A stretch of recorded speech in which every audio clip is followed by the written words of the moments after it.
దాదాపు 200కు పైగా పుస్తకాలకి లేఅవుట్లు చేసి కవర్ డిజైన్లు చేసిన మహి విజయవాడ పుస్తకం. నేనైతే పోరాడుతున్నా ఆయనతోని, అన్న నీ పుస్తకం ఎప్పుడు వస్తుందని. మొత్తానికి ఇవాళ మనం గన్స్ అండ్ మాన్సూన్స్ పుస్తక ఆవిష్కరణ సందర్భంగా ఇట్లా కలుసుకోవడం చాలా బాగుంది. ఇదంతా మహి అన్న సెటపే. ఈ పూలు గన్లు వీటి గురించి మనం మాట్లాడుకుందాం. అండ్ అంటే దీన్ని ఒక ఫార్మల్ బుక్ లాంచ్ లాగా కాకుండా సరదాగా అందరం ఒక చిన్న కాజ్ కోసం కూడా మాట్లాడుకుందాం. చాలా ఇంపార్టెంట్ థింగ్స్ మాట్లాడుకుందాం. ఇది కేవలం ఒక పుస్తకావిష్కరణ మాత్రమే కాదు, ఇది ఎన్నో ఆలోచనలు రేకెత్తించే ఒక సమావేశం అవుతుందని మనందరం ఆశిద్దాం. అట్లాగే పనిచేద్దాం. ముందుగా మన మహి వాళ్ళ అబ్బాయి రిషి తన గిటార్ పర్ఫార్మెన్స్ ఇస్తాడు. సో విందాం. మనోడికి ఇది ఫస్ట్ స్టేజ్ పర్ఫార్మెన్స్ అనుకుంటా. కాలేజ్ అసెంబ్లీలో ఇస్తే మంచి పేరు వచ్చింది. సో ఫస్ట్ టైం తను స్టేజ్ పర్ఫార్మెన్స్ ఇస్తున్నాడు. Rishi, are you ready?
Thank you.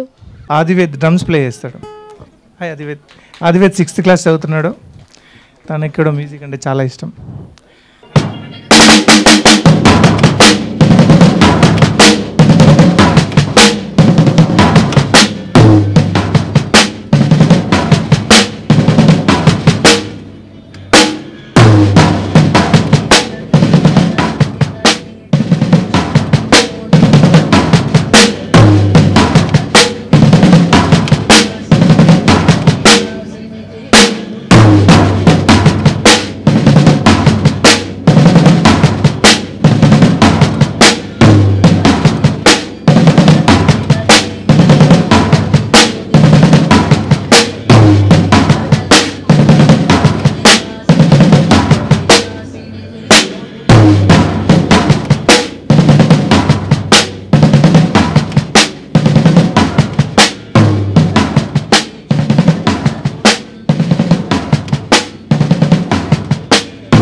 పూలని గన్లో బుల్లెట్స్గా వాడతాను. పూల రెక్కల్ని గన్లో బుల్లెట్స్గా వాడతాను. పేలుస్తాను, ప్రేమతో పేలుస్తా.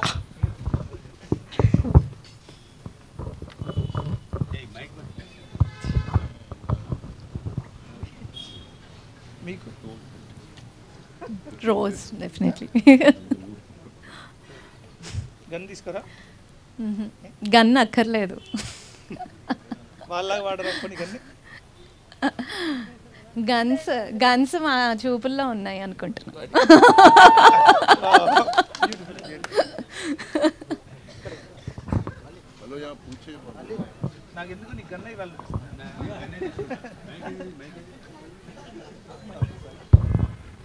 ఇష్టపడతా, ఎందుకంటే ఒక గన్ తగ్గించవచ్చు, ఇంట్లో పెట్టుకుంటే ఒక గన్ తగ్గించవచ్చు. ఓ అంటే ఇంకొకటి కాపీ చేస్తాడు కదా వాడు. దాని బదులు పువ్విస్తాను, తీసుకోండి. పద్మ గారు మీరైతే బాగా చెప్తారు, నాకు ఎందుకు మీకు గన్న ఇవ్వాలనిపిస్తుంది.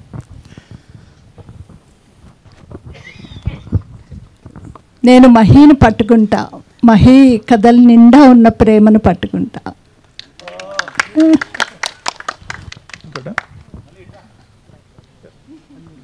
గన్నే కావాలా? గన్స్ అండ్ రోజెస్ అని ఒక సాంగ్ ఉంది, మీరు బహుశా వినుంటారేమో. మొట్టమొదటి కార్మికుల హక్కుల కోసం కొట్లాడుతున్నప్పుడు రోజెస్ మన చేతుల్లోకి రావాలి ప్రపంచం అంతా అంటే, రోజెస్ లేని ప్రపంచాన్ని తయారు చేసిన, హింసని సృష్టించినటువంటి ప్రభుత్వాలు పోవాలి కాబట్టి గన్ అండ్ రోజెస్ అనే ఒక సాంగ్ ఉంది. కార్మిక హక్కుల కోసం మొట్టమొదటిసారి జరిగింది. అందుకనే రోజెస్ కావాలంటే గన్స్ కావాలి, గన్స్ పోవాలంటే ఎస్. ఇది రెండు పెట్టగానే నాకు చాలా ఆ సింబాలిక్ పాట గుర్తొచ్చింది. అది 100 సంవత్సరాలు గడిచిన guns and roses song is a wonderful song. Great. ఉంచండి మీకే. రిషిత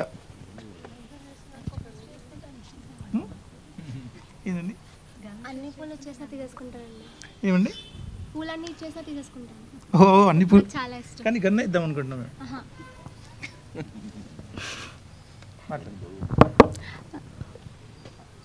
రోజెసే కావాలండి. శరత్ అవి కూడా ఇచ్చేయచ్చు కదా.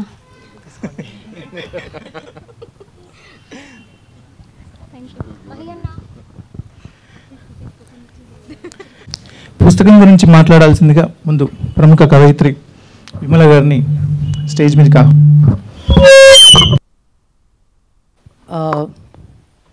చాలా బాగుంది ఈ మీటింగ్. గన్ను మీద రోజా, గన్ను మీద రోజా పువ్వు చూడగానే నాకు అదే సాంగ్ గుర్తొచ్చింది, గన్స్ అండ్ రోజెస్ అనేది. ఒకసారి ఒకటే గన్ను ఉంది అనుకున్నాను, కానీ చూస్తే చాలా గన్నులు ఉండేసరికి నా పురా జీవితం కూడా గుర్తొచ్చింది. ఎక్కడున్నాను నేను, ఏ సభలో ఉన్నాను, లోపల బయట అని.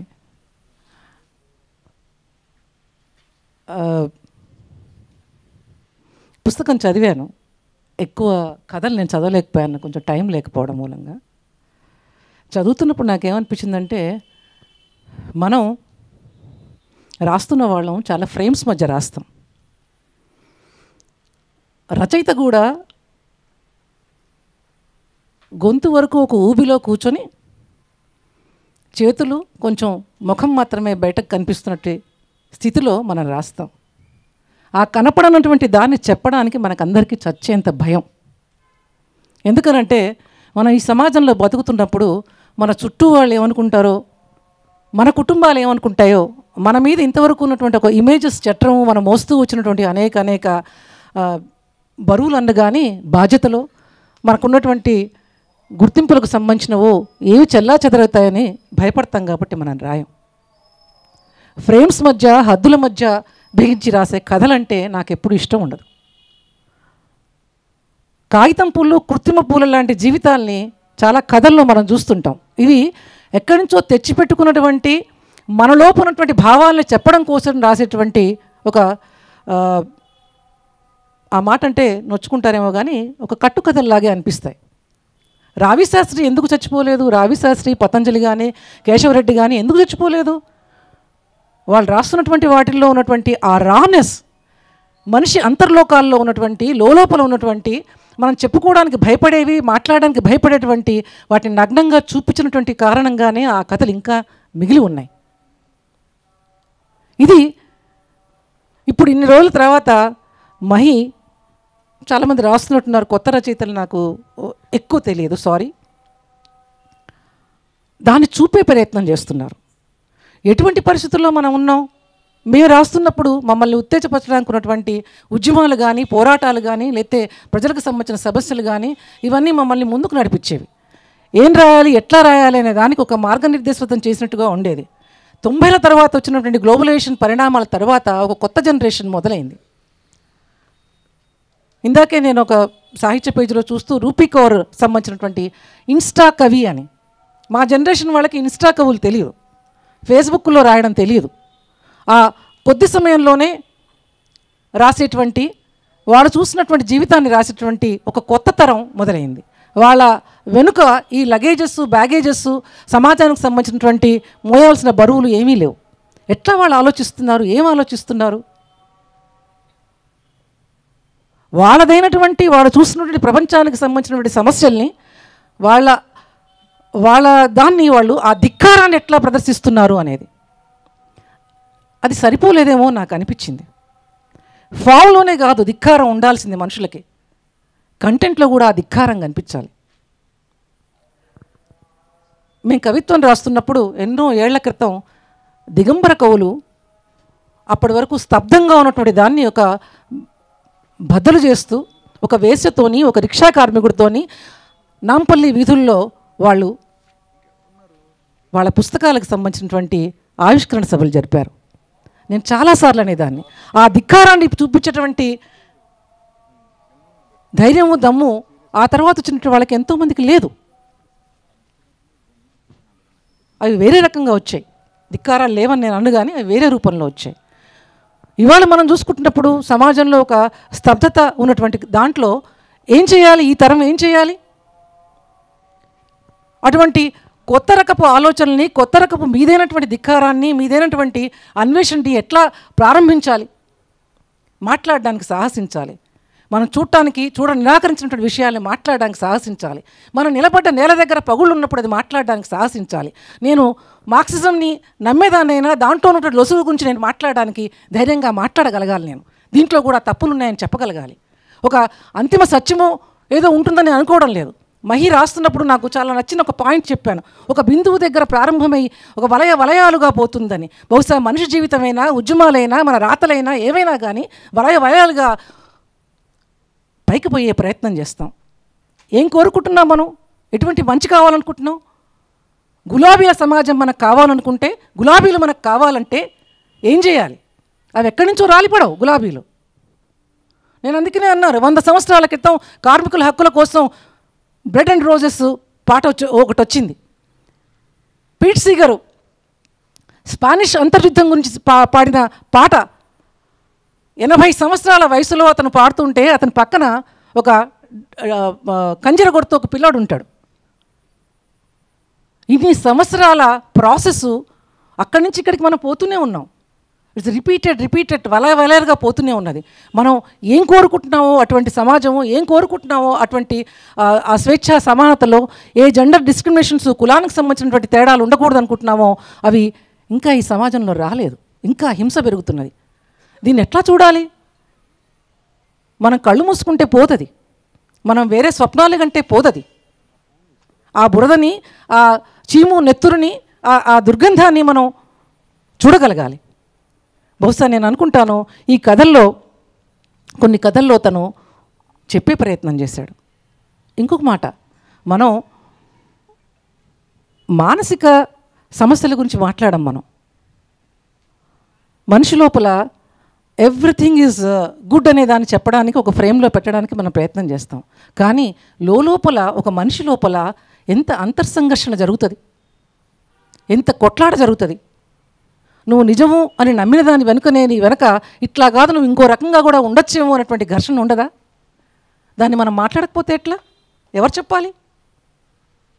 మహి కథల్లో ఆ కనపడనటువంటి విషయాల్ని చెప్పడానికి ప్రయత్నం చేశాడు. అయితే నాకొకటి అనిపించింది ఏంటంటే దానికి మనం ఒక తరహా టెక్స్ట్కి అలవాటు పడ్డాం. ఏంటి, ఇన్వర్టెడ్ కామాస్లో ఉండి సంభాషణ ఇదంతా, దాంట్లో బహుశా స్ట్రక్చర్కి సంబంధించింది కూడా అతను తీసేశాడు. కానీ చదువుతున్నప్పుడు అది కొంచెం కొన్ని సందర్భాల్లో నాకు బహుశా అలవాటు లేక, మనకి అట్లాంటి చూడటం అలవాటు లేకనో, లేకపోతే అది ఆ కథ నాకు సాఫీగా కొన్ని చోట్ల ఏది రచయిత చెప్తున్నాడు, ఏది పాఠకులకు ఏది పాత్రలకు సంబంధించింది అనేది నాకు అనిపించింది. సో బహుశా ప్రయత్నం చేయాలేమో మనం. కాగితం పువ్వు లాంటి లేదా ఆర్టిఫిషియల్ ప్లాస్టిక్ పువ్వు లాంటి పూలని కాక అసలైన జీవితంలోంచి వచ్చేటువంటి కథల్ని రాయడానికి, అసలైన జీవితానికి సంబంధించినటువంటి లేయర్స్ని ఇప్పడానికి ప్రయత్నం చేయాలి. ట్రాన్స్జెండర్ సాహిత్యానికి సంబంధించి ఆ లిటరేచర్ సంబంధించి తెలుగులో ఇంకా మనకి ఎక్కువ రాలేదు. ఇంగ్లీష్లో వచ్చింది, వేరే విదేశీ భాషల్లో వచ్చింది క్వీర్ ట్రాన్స్జెండర్ సాహిత్యం. మనది కాని అనుభవాన్ని మనం రాస్తున్నప్పుడు చాలా కొంచెం కష్టం. ఎందుకంటే దళితులదైనా, మహిళలదైనా, ఇంకోటిదైనా కానీ మనది కాని అనుభవాన్ని రాస్తున్నప్పుడు రాయకూడదని నేను అనను, రాస్తున్నప్పుడు తీసుకోవాల్సిన ఆ జాగ్రత్తలు కూడా ఉంటాయి. మహి నుంచి ఇంకా మంచి కథలు రావాలని యంగ్ జనరేషన్ నుంచి నేను అనుకోవడం, ఆ ఫైర్ వాళ్ళలో ఆరిపోకూడదు. ఒకటేమనిపిస్తుంది అంటే, మేమందరము నాలాంటి వాళ్ళము ఒక 45 సంవత్సరాల 45 సంవత్సరాల సాహిత్య ప్రయాణం జరిగింది. సాహిత్యమే కాదు, సమాజంలో జరుగుతున్న మార్పులకు సంబంధించి ఏం మారాలి అనే దానికి సంబంధించినటువంటి ఘర్షణ, గొడవ కూడా పడ్డవాళ్ళం ఉన్నాం. మీ తరానికి సంబంధించిన మీవైనటువంటి సమస్యలు ఉన్నాయి, మీదైనటువంటి దృష్టికోణం ఒకటి ఉంటుంది.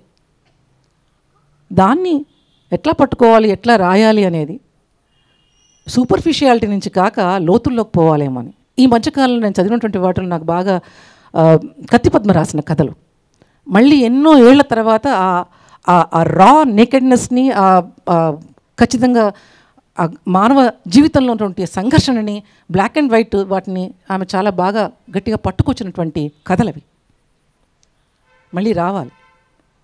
నేను కొత్త తరం నుంచి ఇక్కడ ఉన్న కొంతమంది మిత్రులతో అంటూ ఉంటాను, మా ఆలోచనలు వేరు, మేము నడిచి వచ్చినటువంటి దారి వేరు. ఇప్పుడున్నటువంటి వాళ్ళ జీవితాలు, వాళ్ళు ఆలోచిస్తున్నది వాళ్ళది మా జనరేషన్కి ఎక్కువ తెలియదేమో అని. మా ఘర్షణలు మీ ఘర్షణలు కావు, మా ఆలోచనలు మీ ఆలోచనలు కూడా కావు. కానీ సమాజం అట్లనే ఉంది. ఎప్పుడు ఈ ఇంటరాక్షను జరగాల్సిన అవసరం ఉన్నది. ఈ నడిచి వచ్చినటువంటి దారుల్ని మనం మర్చిపోతే, అక్కడ ఆ దారుల్లో పాతినటువంటి మైలురాళ్ళని కనుక మర్చిపోతే, మనమే ఇప్పుడే కొత్తగా చేస్తున్న వాళ్ళం అన్నటువంటి ఒక ఆలోచన కలుగుతుంది. బహుశా ఏ సాహిత్యకారులకైనా, ఏ రచయితలకైనా అదేమంత నేర్చుకునే తనానికి సంబంధించినటువంటి విషయం కాదు. సో నెక్స్ట్ అయినా ఎప్పుడైనా కానీ ఒక ఆ ఇంటరాక్షన్ సెషన్ లాంటిది ఈ 2 తరాలకు సంబంధించిన వాళ్ళు, మీరెందుకు రాస్తున్నారు, మేము ఎందుకు రాసాము, ఎట్లా ఉండాలి అనేది మాట్లాడుకోవడం మంచిదేమో. ఏ ఫ్రేమ్స్ మధ్య రాయాలన్నటువంటి మన సెల్ఫ్ సెన్సార్షిప్ చేసుకుంటాం, మనకి మనమే, ఎవరు చెప్పకపోయినా. కానీ ఎవరి కితాబుల కోసమో, ఎవరి సర్టిఫికేషన్స్ కోసమో, లేదా వచ్చేటువంటి అవార్డుల కోసమో, రివార్డుల కోసమో, లేదా గుర్తింపుల కోసమో కాక ఏం రాయదలుచుకున్నారో అది స్పష్టంగా రాయడం అనేది, ఏం చెప్పదలుచుకున్నారో జంకు గొంకు లేకుండా చెప్పడం అనేది ఇవాల్టి అవసరం అని నేను అనుకుంటున్నాను. థ్యాంక్ యూ మహి అండ్ బృందం. థ్యాంక్ యూ సో మచ్ అండి. ఎవరి వ్యాలిడిటీ కోసమో మనం రాయాల్సిన అవసరం లేదు, మన సమస్యలు వెతుకుని మనమే రాయాలని చాలా బాగా చెప్పారు విమల గారు. అండ్ ఇంకొకటి, ఇక్కడ ఎవరికైనా ఏవైనా ప్రశ్నలు ఉంటే ఇక్కడ ఉన్న వాళ్ళని అడగొచ్చు. సో ఇది కేవలం స్పీచ్లు అలాగే కాకుండా ఎవరైనా ఏవైనా ప్రశ్నలు ఉన్నా కూడా నాకు మైక్ ఇవ్వండి అని అడిగితే నేను ఇస్తాను, మీరు అడగొచ్చు. దానికి సంబంధించి ఎవరైనా ఆన్సర్లు ఇచ్చుకోవచ్చు. ఇప్పుడు నేను స్టేజ్ మీదకి ఎన్ వేణు గారిని పిలుస్తున్నాను. ఆయన ఈ పుస్తకం గురించి చాలా మాట్లాడతానన్నారు. అండ్ ఆయన టాక్ చాలా ఇంపార్టెంట్ అని నేను అనుకుంటున్నాను. ఆయనకి ముందు నేను ఈ ప్రశ్న ఇస్తున్నాను. సార్, మీరు గన్ను పట్టుకుంటే బాగుంటుందా? మరి ఎప్పుడు పట్టుకోలేదు. తుపాకీలను రద్దు చేసే తుపాకీలో నా విశ్వాసం. ఇది గులాబీ కాదు నేను మాట్లాడతాను ఈ విషయం, కానీ తుపాకులను రద్దు చేయడానికి కూడా తుపాకీ అవసరం. తుపాకులను రద్దు చేసే తుపాకీలో నాకు విశ్వాసం.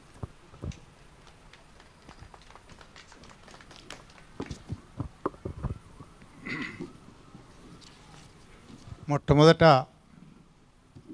నా అభిమాన కథా రచయిత, చిరకాల మిత్రుడు మహికి హృదయపూర్వక అభినందనలు. అట్లాగే ఈ చల్లని సాయంకాలం మహి కోసం వచ్చిన మీ అందరికీ నమస్కారం, స్వాగతం. పెద్ద ఉపన్యాసం ఇవ్వబోవడం లేదు.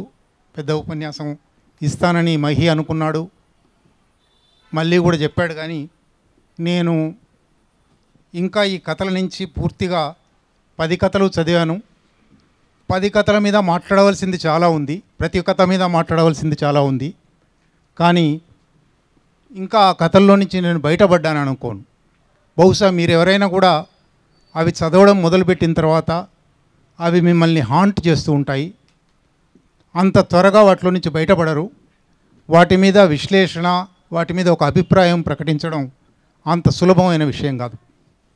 అందువల్ల నేను ఏమనుకున్నానంటే 3 అంశాలుగా ఎక్కువ సమయం తీసుకోకుండానే ముందు మహి గురించి కొంత మాట్లాడాలి, 2 మొత్తంగా మహి కథారచన శైలి గురించి కొంత మాట్లాడాలి, 10 కథల్లోనూ ఒక 3 కథలను ప్రత్యేకంగా ఇవాల్టి సందర్భంలో విశ్లేషించవలసి ఉంటుంది అని అనుకున్నాను. నిజానికి ఇది గన్స్ అండ్ మాన్సూన్ సభ, కానీ మాన్సూన్ లేదు, ఇంకా మాన్సూన్ కాలం కూడా కాదు. గన్స్ అయితే పెట్టారు.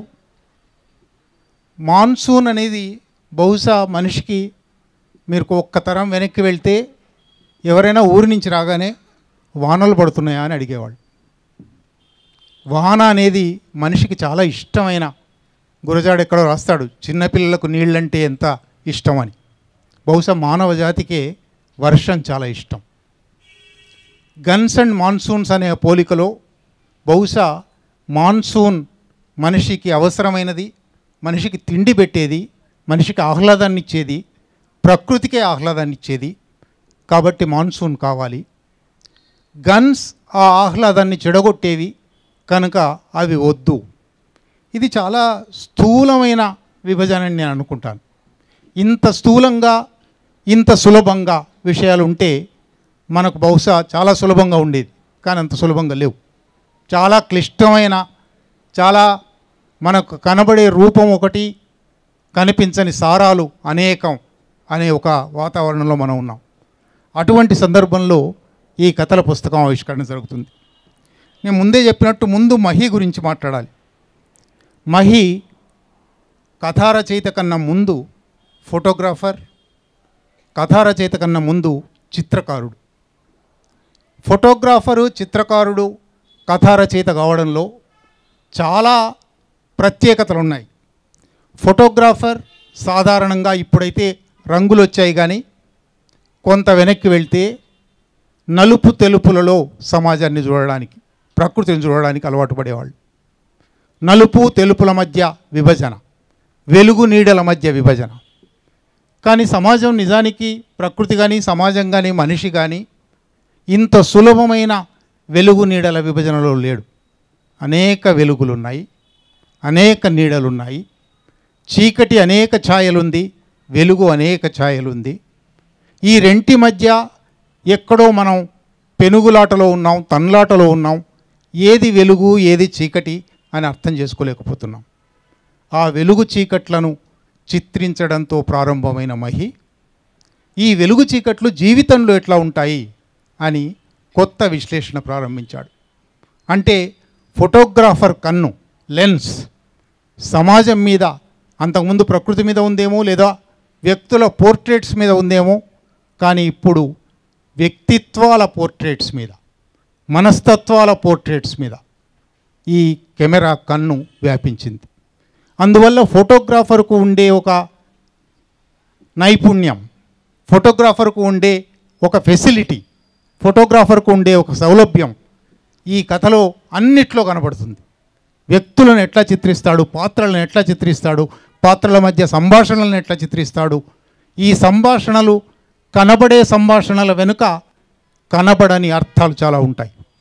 ఈ కనబడని అర్థాలు వెలుగు నీడల మధ్యలో ఎక్కడో జారిపోతున్నాయి. ఇది ఫోటోగ్రాఫర్ కన్ను పట్టుకుంది. 2 చిత్రకారుడు కూడా. చిత్రకారుడికి రంగుల గురించి తెలుస్తుంది. రంగుల గురించి మాత్రమే కాదు, రంగులను కలిపితే ఏం జరుగుతుందో తెలుస్తుంది. రసాయనిక సమ్మేళనం, ఏ రంగును కలిపితే, కోపపు రంగును హాస్యపు రంగును కలిపితే ఏమవుతుంది, బీభత్సపు రంగును శాంతి రంగును కలిపితే ఏమవుతుంది. ఇటువంటి అనేక వర్ణమయ దృశ్యాలు తాను అంతకుముందు చిత్రాల్లో చిత్రించి ఉన్నాడు. వాటిని కథల్లోకి తీసుకొచ్చాడు. కథలు మీరు చదువుతారు, నేను కథల గురించి వివరంగా చెప్పబోను. కథలు చదవాలి కాబట్టి ఇప్పుడే సత్యం గారు అంటున్నారు, ఈ పుస్తక సమీక్ష పుస్తకావిష్కరణ సభల్లో ఒక చిరాకైన విషయం పుస్తకంలో ఏముందో అంతా ముందే చెప్పేస్తారు, లీక్ చేస్తారు, చేయకూడదు అని. నేను లీక్ చేయదలుచుకోలేదు. సత్యం గారి మాటను గౌరవిస్తూ ఉన్నాను.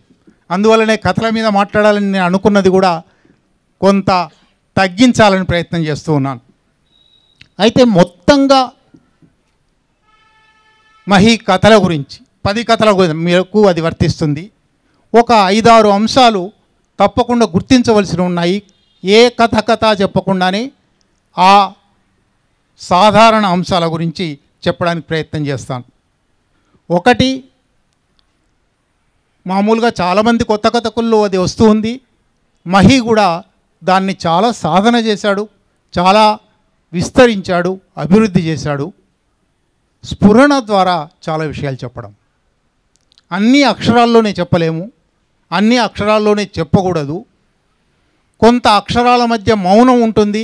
మౌనం మాత్రమే కూడా కాదు, చెప్పని దాని ద్వారా చెప్పకుండా ఉన్నదాని ద్వారా ఒక కొత్త అంశాన్ని పాఠకుల మనసుల్లో సృష్టించగలమా, చిత్రించగలమా. ఇది 10 కథల్లోనూ చాలా చోట్ల వ్యక్తమవుతుంది. కథలన్నీ బహుశా అతిపెద్ద కథ 14-15 పేజీలు, అతి చిన్న కథ 5-6 పేజీలు. కానీ ఆ 14-15 పేజీల కథ బహుశా మీకు ఒక 200-300 పేజీల కథకు సంబంధించిన విస్తృతినిస్తుంది. తను చిత్రకారుడు కాబట్టి బహుశా అది కూడా ఒక పెద్ద క్యాన్వాస్ తీసుకుని, ఆ పెద్ద క్యాన్వాస్ మీద ఒక మూలకు ఒక చిన్న బొమ్మ మాత్రం ఉంటుంది, మిగిలిన క్యాన్వాస్లో ఏమీ ఉండదు. కానీ ఆ చిన్న బొమ్మను చూడడం ద్వారా ఈ క్యాన్వాస్లో ఇదంతా ఉంటుంది, ఇదంతా ఉంది అని పాఠకులు ఊహించగలరు. అది ఈ మొత్తం కథల్లోనూ నాకు కనబడిన ఒక ప్రధానమైన అంశం. రెండో అంశం, అది కూడా ఇతర కథకుల్లో ఉన్నదే కావచ్చు, కానీ మహి దాన్ని అభివృద్ధి చేశాడని నేను అనుకుంటున్నాను. ఇది కథా ప్రక్రియ, వచన ప్రక్రియ అని మనందరికీ తెలిసిందే, కానీ ఇది కవిత్వ వచనం. చాలా వాక్యాలు కవిత్వంగా ఉంటాయి. అది కేవలం కవిత్వ స్ఫురణ మాత్రమే కాదు, వాటిని బహుశా నిలువుగా అచ్చువేస్తే ఇవాళ చాలామంది కవుల కన్నా ఈ కథల పుస్తకం కవిత్వ పుస్తకంగా మనం ప్రచారం చేయొచ్చు. మూడోది నేపథ్య చిత్రణ. దీంట్లో 10 కథలు, 10 భిన్నమైన దృశ్యాలు. ఒకటి నాటక రంగానికి సంబంధించింది, ఒకటి చిత్రకళా రంగానికి సంబంధించింది. నేను ఇది లీక్ చేస్తున్నానేమో తెలియదు నాకు, ఇది లీక్ కాదని అనుకుంటున్నాను. ఒకటి శ్రీలంకలో LTTE పోరాటానికి సంబంధించింది. ఇటువంటి భిన్నమైన దృశ్యాలు ఉన్నాయి. కానీ మీరు ఏ కథ చదివినప్పుడైనా ఆ కథ వాతావరణము, ఆ కథ నేపథ్యము, ఆ పాత్రల సంభాషణ, ఆ పాత్రల భాష ఎంత విశ్వసనీయంగా ఉంటాయంటే నేను ఆశ్చర్యపోయాను. శ్రీలంక కథ రాసినప్పటికీ మహి శ్రీలంక వెళ్ళలేదు. కానీ నేను శ్రీలంక వెళ్ళిన తర్వాత ఒక ఊరి నుంచి ఇంకో ఊరికి వెళ్ళే దారి ఏమిటి, ఆ దారిలో ఎట్లా వెళ్ళాలి, అక్కడ ఏముంటాయి కూడా కథలోకి వచ్చింది. ఇంత విశ్వసనీయత, ఇంత సంభవనీయత, ఇది కథకు చాలా చాలా గొప్ప లక్షణం, ఉండవలసిన లక్షణం. కథ ఒక పునఃసృష్టి చేయాలి. పాఠకుల మనసులో కథ ఒక కొత్త ప్రపంచాన్ని సృష్టించగలగాలి. తాము చూడని ప్రపంచాన్ని, తమకు తెలియని ప్రపంచాన్ని. ఆ పని మహి చాలా బాగా చేశాడు. ఎంత సంభవనీయంగా, ఎంత విశ్వసనీయంగా నేపథ్యాలు చిత్రించాడో చెప్పడానికి వీల్లేదు. అట్లాగే ఈ కథల్లో అనేక మిక్స్ అయ్యాయి. ఒక రసాయనిక సమ్మేళనం అంటారు. వాస్తవం ఉంది, ఐంద్రజాలిక వాస్తవికత ఉంది, ఊహ ఉంది, కళ ఉంది, చిత్రకళ ఉంది, ఫోటోగ్రఫీ ఉంది. అంటే ఒక సమస్త కళల సమాహారం అంటారు కదా. ఈ కథల్లో అటువంటి అనేక అంశాల కలయిక పాఠకులకు ఒక గొప్ప పఠనానుభవాన్ని కలిగిస్తుంది, ఒక గొప్ప ఆలోచనను ప్రేరేపింపజేస్తుంది. కొన్ని చాలా మహికే ప్రత్యేకమైన అంశాలు కూడా ఉన్నాయి. కాలాన్ని, దూరాన్ని కాలంలో కొలుస్తాడు, దూరాన్ని కాలంలో కొలుస్తాడు. ఇన్ని మైళ్ళు రాశారు అంటాడు, ఇన్ని మైళ్ళు ఆలోచించారు అంటాడు. అంటే మామూలుగా మనం కాలంలో చెప్పే విషయాలు దూరంలోకి మార్చడం, దూరంలో చెప్పే విషయాలు కాలంలోకి మార్చడం కూడా చేస్తాడు. ఒక చోట తన ముందు మాటలోనే, కథల్లో కాదు, ఒక కథలో ఒక పాత్రతో కూడా అనిపించాడు జీవితం అబ్సర్డ్ అని. తాను ముందు మాటలో కూడా నేను జీవితం అబ్సర్డ్ అని నమ్ముతాను అన్నాడు. చాలా చర్చ ఉంది. థియేటర్ ఆఫ్ అబ్సర్డ్ వచ్చిన తర్వాత, అబ్సర్డ్ సాహిత్యం వచ్చిన తర్వాత చాలా చర్చ జరిగింది.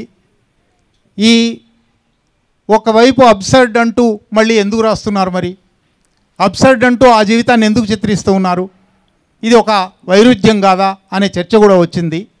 ఆ చర్చకు చాలా సమాధానాలు కూడా వచ్చాయి. బహుశా ఉన్న అబ్సర్డిటీని రద్దు చేయడం కోసమే రచయితలు, సృజనకర్తలు ఆ అబ్సర్డిటీని చిత్రిస్తారేమో అని, తాను అందుకే ఆ పని చేశాడు అని వెంకట్ తన ముందు మాటలో అన్నాడు. అందువల్ల తాను జీవితం అబ్సర్డ్ అని అనుకుంటున్నాను అని వాచ్యంగా చెప్పినప్పటికీ, ఒక పాత్ర చేత అనిపించినప్పటికీ ఇవి అబ్సర్డ్ కథలు కావు, అర్ధరాహిత్య కథలు కావు. అర్ధరాహిత్యం మన చుట్టూ కనబడుతూ ఉన్నది, కానీ జీవితానికి అర్థం ఉండాలి కదా అనే ఒక అన్వేషణ కథలు అనుకుంటారు. ఇంకా 3 కథల మీద మాత్రం ఎక్కువ సమయం తీసుకోను. ఒక్కొక్క కథ బహుశా 3 నిమిషాలు 4 నిమిషాలు మించి ఉండదు. మొట్టమొదటిది పుస్తకానికే శీర్షికగా పెట్టిన కథ, నేను తన అభిమానినైన కథ. ఎప్పుడో 4 సంవత్సరాల కింద in the mood for love అనే పుస్తక సంకలనంలో, ఆయన కథా సంకలనంలో ఆయన కథ ఇది వచ్చింది. నేను చదివి చాలా ఆశ్చర్యపోయిన, చాలా అచ్చరువు పొందిన కథ గన్స్ అండ్ మాన్సూన్స్. ఇది శ్రీలంకలో ఎల్టీటీఈ ఉద్యమ నేపథ్యంలో రాసిన కథ. ఎల్టీటీఈ ఉద్యమం అనగానే మీ అందరికీ కొత్తగా నేను చెప్పనక్కర్లేదు. బాంబులు, తుపాకులు, మందుపాతరలు, హింస ఇవే కనబడతాయి. రాజ్యపు అన్ని అంగాలు ప్రపంచవ్యాప్తంగా ప్రశ్నించే వారిని, తిరుగుబాటుదారులను హింసావాదులు అని ముద్ర కొడతాయి. తుపాకులు మాత్రమే చూపెడతాయి. ఇక్కడ కూడా స్టేజ్ మీద తుపాకులే పెట్టారు, కానీ ఈ తుపాకులు ఎందుకోసము? ప్రారంభంలోనే చెప్పాను నేను, తుపాకీ పట్టుకునే వాళ్ళు అందరూ ఒకరు కారు. ఆధిపత్యం కోసం తుపాకీ పట్టేవాళ్ళు ఉంటారు, అణచివేత కోసం తుపాకీ పట్టేవాళ్ళు ఉంటారు, సమాజ సంపదలన్నీ నాకే కావాలి అని తుపాకీ పట్టేవాళ్ళు ఉంటారు, అణచివేతను ధిక్కరించడానికి తుపాకీ పట్టేవాళ్ళు ఉంటారు, అణచివేతను రద్దు చేయడానికి తుపాకీ పట్టేవాళ్ళు ఉంటారు, సమస్త సంపద సమస్త మానవులకు చెందాలి అని ఆ కళ సాధించడం కోసం తుపాకులు పట్టేవాళ్ళు ఉంటారు. కనుక తుపాకీ కాదా, హింస అహింస అనేది చర్చ కాదు. ఇవాళ సమాజంలో చాలా వరకు ఆ చర్చ జరుగుతూ ఉన్నది. ఆ చర్చ తప్పుడు చర్చ అని నేను అనుకుంటాను. జరగవలసిన చర్చ న్యాయాన్యాయాల చర్చ. జరగవలసిన చర్చ ఇది న్యాయమా అన్యాయమా అని, ఇది హింస అహింస అని కాదు. హింస పేరుతో అన్యాయం చెలరేగుతున్నప్పుడు ప్రతి హింస తప్పదు. కాళోజీ 100 సార్లు చెప్పాడు, హిరణ్యకశిపుడిది హింస, నరసింహ స్వామిది ప్రతిహింస, ప్రతిహింసను సమర్థిస్తాను. ఇది చాలా సహజమైన ఒక మనిషికి వచ్చే నైసర్గికమైన భావన. కానీ ఈ నైసర్గికమైన భావనను రద్దు చేయడానికే హింస చర్చ తెస్తున్నారు, హింస పట్ల వ్యతిరేక భావనలు కలిగిస్తున్నారు, హింస అనేది ఉండకూడదు కదా అనిపిస్తున్నారు. కానీ హింస, కోట్ అన్ కోట్ హింస అని చెప్పబడుతున్నది చాలా వరకు ప్రతిహింస, చెయ్యి అడ్డం పెట్టడం. ప్రజాస్వామ్యం అనే పేరుతో, శాంతి అనే పేరుతో, అభివృద్ధి అనే పేరుతో చలామణి అవుతున్నది దుర్మార్గమైన హింస, ఆధిపత్య హింస, అణచివేత హింస. కనుక చర్చను హింసాల దగ్గరికి తీసుకుపోతే ఎల్టీటీ విషయంలో ఈ కథ చాలా పొరలుగా సాగింది. హింసల చర్చ నుంచి దీన్ని కొంచెం పక్కకు జరిపి ఈ హింసారాధకులు, హింసావాదులు అని మీరు చెప్తున్న వాళ్ళు వాస్తవానికి ప్రేమమయమైన మనుషులు. ఆయన ఫోటోగ్రాఫర్, ఆమె చాలా అందమైన పోజ్ ఇచ్చిన వ్యక్తి. ఆమె మొదట మొరటుగా ఉన్నప్పటికీ, లీక్ చేస్తున్నాను క్షమించాలి, మొదట చాలా మొరటుగా మేము ఒక యుద్ధంలో ఉన్నాం, ఈ యుద్ధంలో ప్రేమలు లేవు, ఈ యుద్ధంలో స్నేహాలు లేవు అని అన్నప్పటికీ చివరికి ప్రేమలో పడిపోతుంది. ప్రేమ కోసం యుద్ధాన్ని కూడా వదులుకుంటుంది. అక్కడ మహి ఒక అద్భుతమైన పారాగ్రాఫ్ రాశాడు. నిజంగా ఈ కథ, ఇది లీక్ చేస్తున్నాను, లీక్ చేయక తప్పదు.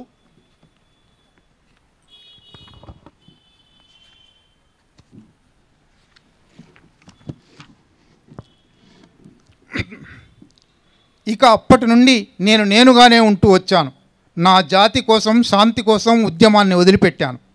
ప్రేమను పంచాలని, ప్రేమను పెంచాలని, ఈ నేలపై శాంతి జెండా ఎగురవేయాలని నా ప్రయత్నం అని ఆమె ఉద్యమం నుంచి బయటకు వచ్చింది అని మహి రాశాడు. అయితే ఇక్కడ నాకు వచ్చిన ప్రశ్న, శాంతి ప్రేమల మధ్య ఈ వైరుధ్యం పెట్టినప్పుడు ఈ ప్రేమ అనేది, శాంతి అనేది విజయం తర్వాత వస్తుందా, వైఫల్యం వల్ల వస్తుందా, మార్గంలోనే వస్తుందా? నేను మార్గంలోనే వస్తుంది అనుకుంటున్నాను. మహి బహుశా వైఫల్యం వల్ల వచ్చింది అని ఈ కథలో చిత్రించాడు, విజయం వల్ల వస్తుంది అని కూడా అనుకోవచ్చు. కనుక ఇది ఒక చర్చను ప్రేరేపిస్తుంది. ఒక చోట ముగించాలని కూడా నేను అనడం లేదు, కానీ కావలసింది ప్రేమ అనే దాంట్లో సందేహం లేదు. ఈ ప్రేమ కోసమే కోట్ అన్ కోట్ హింస సాగుతున్నది, కోట్ అన్ కోట్ యుద్ధం సాగుతున్నది, యుద్ధం అవతల నుంచి రుద్దబడింది, ప్రతి యుద్ధం జరుగుతున్నది. ఇటువంటి అనేకమైన ఆలోచనలకు ఆస్కారం ఇచ్చేది. ఈ యుద్ధం ఎందుకు జరుగుతుందో కూడా ఆమె ఒక మాట చెప్తుంది. I can understand your struggle. ఆయన ఒక మాట చెప్తాడు, I can understand your struggle, కానీ ఈ యుద్ధంలో అందరూ చనిపోతారు, చివరికి మిగిలేది శవాలు, శ్మశానాలే. అప్పుడు ఈ యుద్ధంలో ఎవరు గెలిస్తే ఏం లాభం? యుద్ధంలో ఎవరు గెలిస్తే అనే ఒక మాట ఉందంటేనే అన్ని శవాలు కాదని అర్థం, కొందరు ఉన్నారనే అర్థం. ఈ కొందరు కలలుగనేవాళ్ళ, డ్రీమర్స్ అని చెప్పి ఉన్నారు. డ్రీమర్సా లేక అప్రెసర్సా? ఇది చర్చ. ఆ చర్చ చేసి ఉండవలసింది. రెండో కథ చాలా అవసరమైన కథ ఇవాళ. నిజానికి ఈ కథల్లో 10 కథల్లో బహుశా 2, 3 మాత్రమే ఇదివరకు అచ్చయినాయి. మిగిలినవన్నీ ఈ పుస్తకం కోసమే కొత్తగా రాశాడని చెప్తున్నారు. ఈ కథ కూడా నేను ఇంతకుముందు చదవలేదు కాబట్టి, ఈ పుస్తకంలోనే మొదలు చదివాను కాబట్టి ఇదివరకు బహుశా దీనికోసమే రాసింది కావచ్చు. ఎకోస్ ఆఫ్ మెలాంకోలీ అంటాడు, విషాదపు ప్రతిధ్వనులు. ఏమిటి విషాదపు ప్రతిధ్వనులు? మహి 10 కథల్లో 6 కథలకు ఏమో దాదాపు ఇంగ్లీష్ పేర్లే పెట్టాడు. ఈ మెలాంకలి అనే మాటకు ఉన్న విశాల అర్థం మనకు విషాదం అనే ఒక్క మాటలో లేదు. ఈ విషాద స్మృతుల ప్రకంపనలు, ప్రతిధ్వనులు ఎక్కడి నుంచి వచ్చాయి? ఏమిటివి? మీరా అని ఒక పాత్రను సృష్టించాడు, చిత్రకారుడి పాత్ర. మీరు చదవడం ప్రారంభించగానే అర్థమైపోతుంది. గుర్రాల చిత్రకారుడు ఆయన. గుర్రాలను అత్యద్భుతంగా, చాలా శక్తివంతంగా చిత్రించిన చిత్రకారుడు ఎంఎఫ్ హుస్సేన్. ఎంఎఫ్ హుస్సేన్ మీద ఎంత వివాదం ఉందో మీ అందరికీ తెలుసు. ఎంఎఫ్ హుస్సేన్ కాళ్లకు చెప్పులు లేకుండా తిరిగేవాడు, ఇరానీ హోటల్లో మన సికింద్రాబాద్ గార్డెన్ కేఫ్లో కూర్చునేవాడు. ఇటువంటి అనేక లెజెండ్స్ ఉన్నాయి.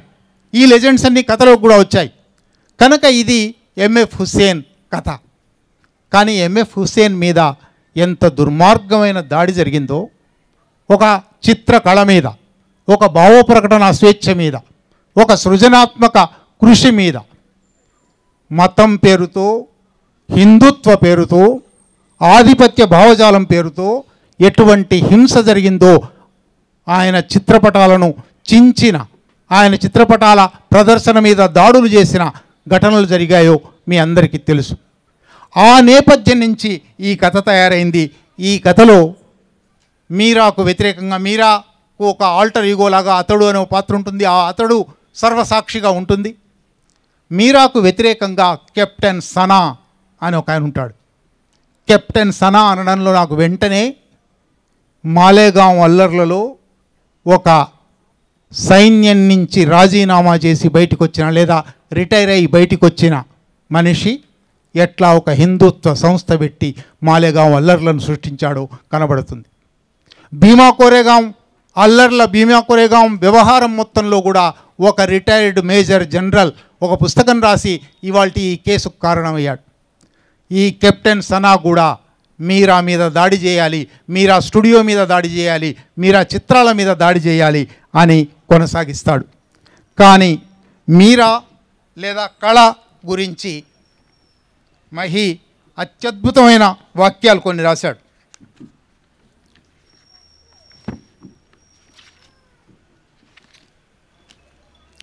నేను ఆర్ట్ ఎప్పుడూ మెచ్చుకోళ్ల వ్యవహారం కాదు, అది ఒక ప్రకటన. నేను ఇక్కడ ఉన్నానంటే నేను ఒక్కడినే కాదు, నేను సమూహం నుండి వచ్చిన వాడిని, నేను సమూహంలో ఒకడిని. నా ఆర్ట్ ఏదైనా నా సొంతం కాదు, సమూహపు గాయాల్ని నేను రికార్డ్ చేస్తున్నా. కానీ ఆ చిత్రకళ ధ్వంసం అయిపోయింది. మీ అందరికీ తెలుసు, ఎంఎఫ్ హుస్సేన్ కూడా భారత పౌరసత్వం వదులుకొని విదేశీ పౌరసత్వం తీసుకోవాల్సి వచ్చింది. విదేశీ పౌరుడుగానే చనిపోయాడు. ఇక్కడ కూడా మీరాను చంపడానికి హత్యా ప్రయత్నం చేస్తారు. మీరా కనబడకుండా వెళ్ళిపోతాడు. ఆయన చిత్రకళా గ్యాలరీని మొత్తం కూల్చేస్తారు. కూల్చేసి అక్కడ ఇంకేదో కట్టడానికి ప్రయత్నం చేస్తారు. ఆయన గుర్రాలన్నిటినీ ఒక గోతిలో బంధిస్తారు. ఇంత చేసిన ఈ ఎండ్లో నిజానికి మహి నైపుణ్యం అక్కడ ఉందని నేను అనుకుంటాను. ఈ మీరా అంతాన్ని ఇట్లా చూపెడుతూనే కెప్టెన్ సనా కూడా పిచ్చివాడైపోయి తన పిచ్చికి చికిత్స చేసుకుంటూ, ఆ పిచ్చి కుదరక తనకు చాలా ఇష్టమైన కుక్క ఉంటుంది, తన పిస్టల్ తీసి కుక్కను పేల్చేసి తాను పేల్చుకుంటాడు. బహుశా ఇక్కడ యుద్ధంలో ఆధిపత్య శక్తులు కూడా ఆత్మహత్య చేసుకోక తప్పని స్థితి. హిట్లర్ ఆత్మహత్య చేసుకున్నాడు. ఆత్మహత్య చేసుకోక తప్పని స్థితి ఉంటుంది అని మహి కథలో చెప్పాడు. సరే, మూడో కథ గురించి కొంచెం మాత్రం చెప్పి ముగిస్తాను. The dead man is going to sing అని కథ. చాలా నైరూప్య స్థాయిలో జరిగిన కథ. ఒక వ్యక్తి ఉంటాడు, హఠాత్తుగా 25-30 ఏళ్ల తర్వాత 3 మిత్రులను పిలుస్తాడు. ఆ వ్యక్తి ఏమైపోయాడు, ఈ 30 ఏళ్ళు తెలియదు, నక్సలైట్ అయిపోయాడు, అజ్ఞాతవాసానికి పోయాడు అని సూచనలు ఉంటాయి తప్ప పూర్తిగా ఉండదు. ఈ 3 వేర్వేరు రంగాల నుంచి వచ్చిన వాళ్ళు, ఒకరు క్లాస్మేటు, ఒకరు లైబ్రేరియను, ఒకరు జర్నలిస్ట్. ఈ 3 వస్తారు. ఆ 3తో సంభాషణ, కథ మొత్తం చెప్పను. కానీ ఈ కథ ఇవాల్టికి, ఈ 3 కథలు ఇవాల్టికి అవసరమైన కథలు అనే దృష్టితో వీటికి చెప్పాను. ఈ the dead man is going to సింగ్లో చాలా చోట్ల పావెల్ అమ్మ, గోర్కీ మదర్లోని అమ్మ ప్రస్తావన వస్తుంది. ఎక్కడ గోర్కీ అని ప్రస్తావించడు, పావెల్ అని ప్రస్తావించడు, కరపత్రాలు పంచుతున్న అమ్మ అంటాడు. అంటే ఒక రకంగా అసలు మహి చెప్పిన విషయాల కన్నా దాని వెనుక సృష్టించిన మనను అర్థం చేసుకోమని చెప్పిన అంశాలు చాలా ఉంటాయి. ఈ కథ, ఈ సంకలనం మొత్తంలో ఈ 3 కథలు మాత్రమే కాదు, 10 కథలు, చాలా గొప్ప కథలు. ఈ 3 కథలు మీకు పరిచయం చేయడానికి మాత్రమే నేను ఇవాళ ఇక్కడ ఎంచుకున్నాను. మామూలుగా ఈ 25 ఏళ్ళు 30 ఏళ్ళ తర్వాత అంటే తను జీవితంలోని ఎంత సూక్ష్మమైన విషయాలను ఎట్లా పట్టించుకున్నాడు అని చెప్పడానికి ఒక్క ఉదాహరణ మాత్రం చెప్తాను. మనలో చాలామందివి 5-6 ఏళ్ల తర్వాత కలుసుకుంటేనే ఒకరినొకరం చాలా మారిపోయావు అంటాం. వీళ్ళు ఇక్కడ 25-30 ఏళ్ల తర్వాత కలుసుకుంటూ ఉన్నారు. మారిపోయావు అని ఒకళ్ళు అంటారు, నువ్వు కూడా అని ఇంకోళ్ళు అంటారు.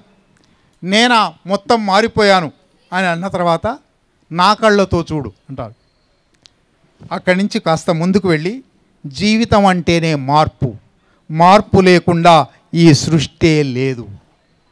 మార్పు, విమల చెప్పింది, మార్పు జరుగుతూ ఉంది.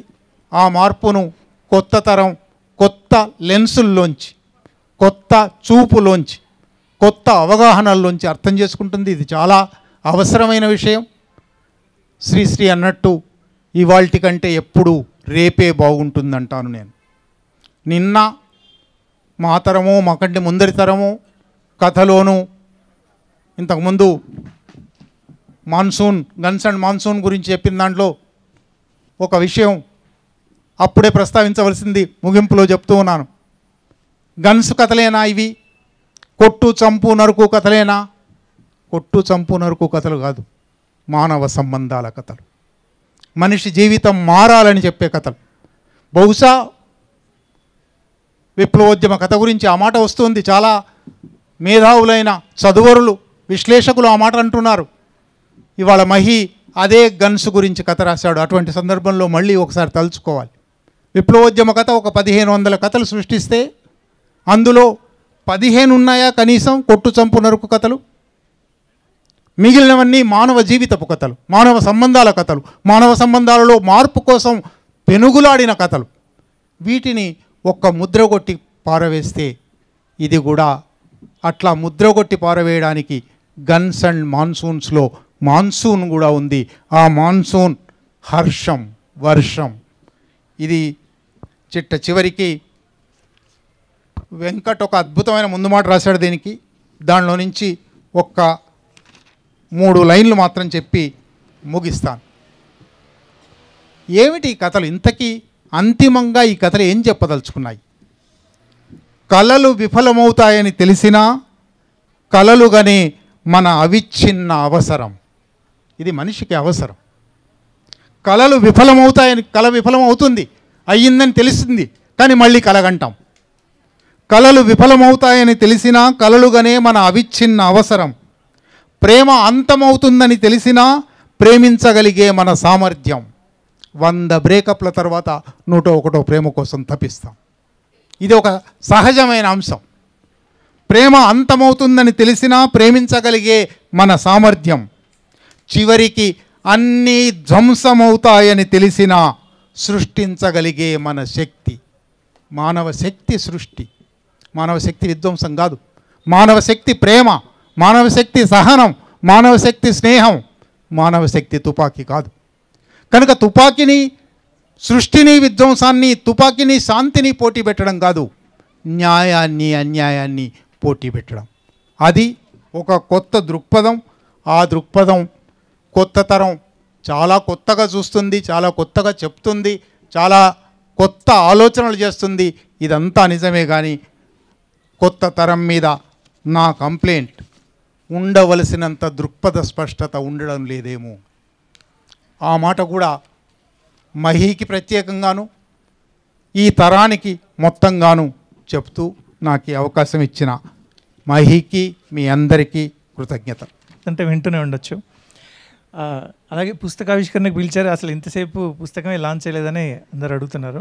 సో దీనికి ఒక చిన్న ప్లాన్ ఉంది. మహి అన్న దానికి ఒక ఆలోచన తీసుకొచ్చాడు. మీకు అందరికి ఇప్పుడు బెలూన్లు పంచుతారో అవి పట్టుకోండి, ఎగిరేయకండి ఇట్లా. సో మీరే లాంచ్ చేస్తారు కాబట్టి సో ఆ బెలూన్లు పట్టుకొని ఉండండి. నాది ఏకే ప్రభాకర్ గారు నమస్తే అండి. మీకోసం వెయిట్ చేస్తున్నాను ఇంతసేపటి నుంచి. సో మీరు మాట్లాడతారు తర్వాత. అయితే నాది ఒక ప్రశ్న ఉంది. ఏంటంటే మీరు 1917 అనే సినిమా చూస్తారు ఎవరైనా ఇక్కడ? 1917 అందులో ఒక డైలాగ్ ఉంటుంది, some men only want war అంటాడు. అంటే మనం ట్రాప్లో ఇరుక్కున్నాము, ఇప్పుడు మనం వార్ వదిలేసి పక్కకి వెళ్ళి ఒక వారం తర్వాత మళ్ళీ ఫైట్ చేద్దాం అనే దగ్గర ఆ సందేశాన్ని ఇవ్వడానికి ఒక సైనికుడు వెళ్తే ఆ వెళ్ళడానికి ముందు వాళ్ళ ఆఫీసర్ ఆపి some men only want fight అని అంటాడు. సో ఎందుకు some men only want war అంటే ఎందుకు మనం యుద్ధమే కోరుకుంటున్నాం?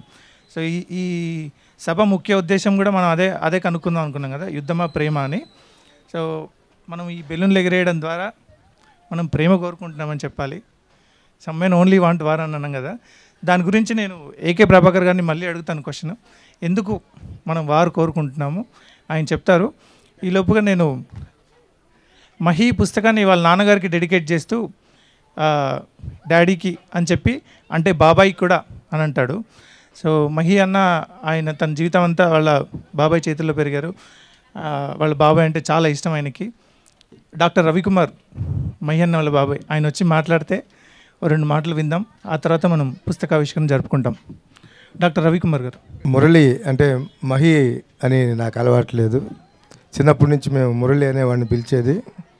మురళి రాసిన ఈ పుస్తక ఆవిష్కరణకి వచ్చిన ప్రఖ్యాతి వంచిన రచయిత్రులు మహిమిత్రులు అందరికీ కూడా బెజవాడ కుటుంబం తరఫున మా కృతజ్ఞతలు, ఆహ్వానం. ముఖ్యంగా ఈరోజు ఈ వేదిక మీద పెట్టిన ఈ ఫోటోలోని వ్యక్తి ఆ కళ్ళల్లోని నిండిపోయిన ఆనందం, ఆ నవ్వులో ఒక రకమైన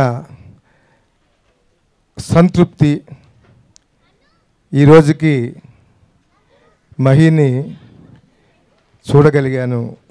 ఒక మంచి కార్యం సాధించిన బిడ్డగా చూడగలిగాను ఎక్కడి నుంచి అయినా అన్న ఒక తృప్తి నాకు కనిపిస్తూ ఉంది. మహి ఇప్పటిదాకా మురళి సాధించిన అన్నిటికన్నా ఆ నవ్వుకి అందం తీసుకురావడమే సాధించిన గొప్పతనంగా నేను అనుకుంటూ ఉన్నాను. ఎందుకంటే వీళ్ళ నాన్న, మేము మొత్తం 10 మంది మా కుటుంబంలో.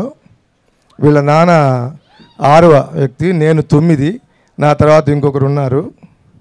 వీళ్ళల్లో మా 10 మందిలో కూడా మేమిద్దరం స్నేహితుల్లాగా ఉండేవాళ్ళం. ఇతను వీళ్ళ నాన్న చాలా మంచి భావుకుడు, స్వాప్నికుడు, మంచి నటుడు. మొత్తం పియూసీ నుంచి డిగ్రీ ఫైనల్ ఇయర్ దాకా ప్రతి సంవత్సరం జవహర్ భారతి డిగ్రీ కాలేజీలో బెస్ట్ యాక్టర్ అవార్డు తెచ్చుకున్నాడు. ఎస్వి యూనివర్సిటీలో బెస్ట్ యాక్టర్గా, బెస్ట్ సపోర్టింగ్ యాక్టర్గా మంచుతెరలో వెంకటరత్నం క్యారెక్టర్కి అతను బహుమతి సంపాదించాడు.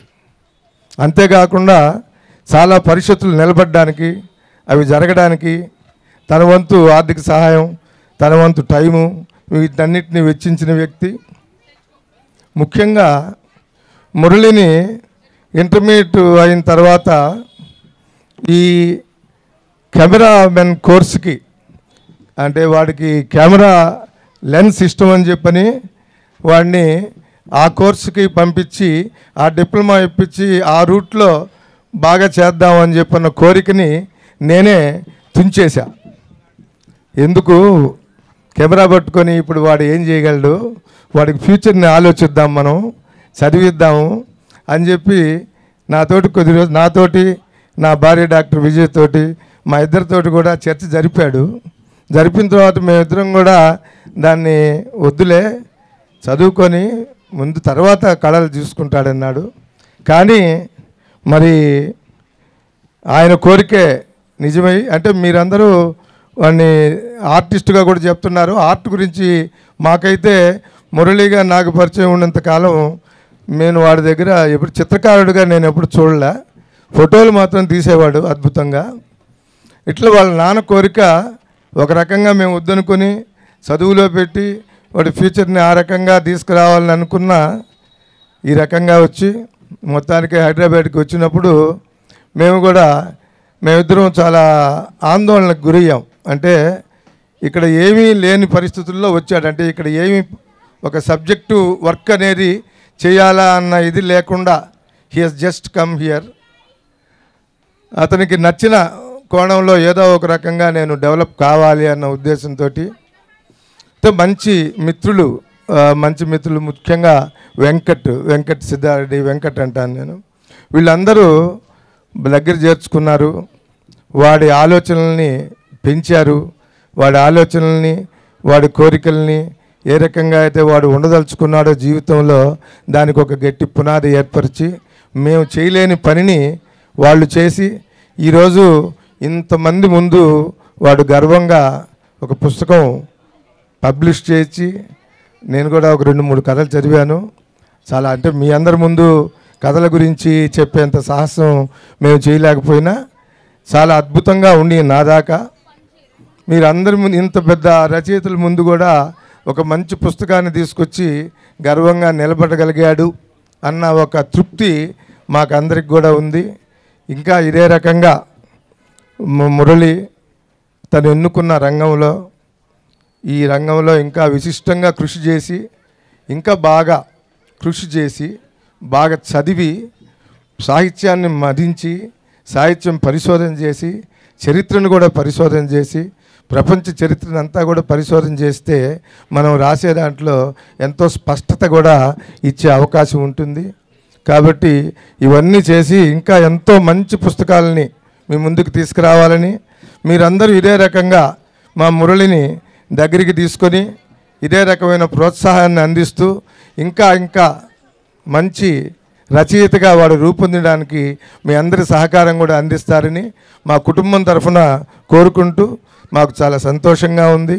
వాళ్ళ నాన్నగారు కూడా ఎంతో సంతోషపడి ఉంటాడు. చిట్టి అంటాం మేము అతన్ని, కృష్ణమూర్తిని ఎప్పుడు అనేది లేదు, వీడిని మురళి అని పిలిచేవాళ్ళం. కాబట్టి మీ అందరికీ కూడా మా కుటుంబం తరఫున మరొక్కసారి కృతజ్ఞతలు తెలుపుకుంటూ ఉన్నాం. Thank you. గురించి మాట్లాడాలండి. ఓకే, మైతో మాట్లాడడం ఎక్కువ, మై గురించి మాట్లాడడం చాలా అరుదుగా వస్తుంది అవకాశం. మహి ఒక రకంగా అదృష్టవంతుడు అంటున్నాను నేను. ఇందాక ఎవరితో మాట్లాడుతూ కూడా అనుకున్నాను, పూర్తి స్థాయి కళాకారుడికి కళ తప్ప వేరే ఏది ధ్యాస ఉండదు.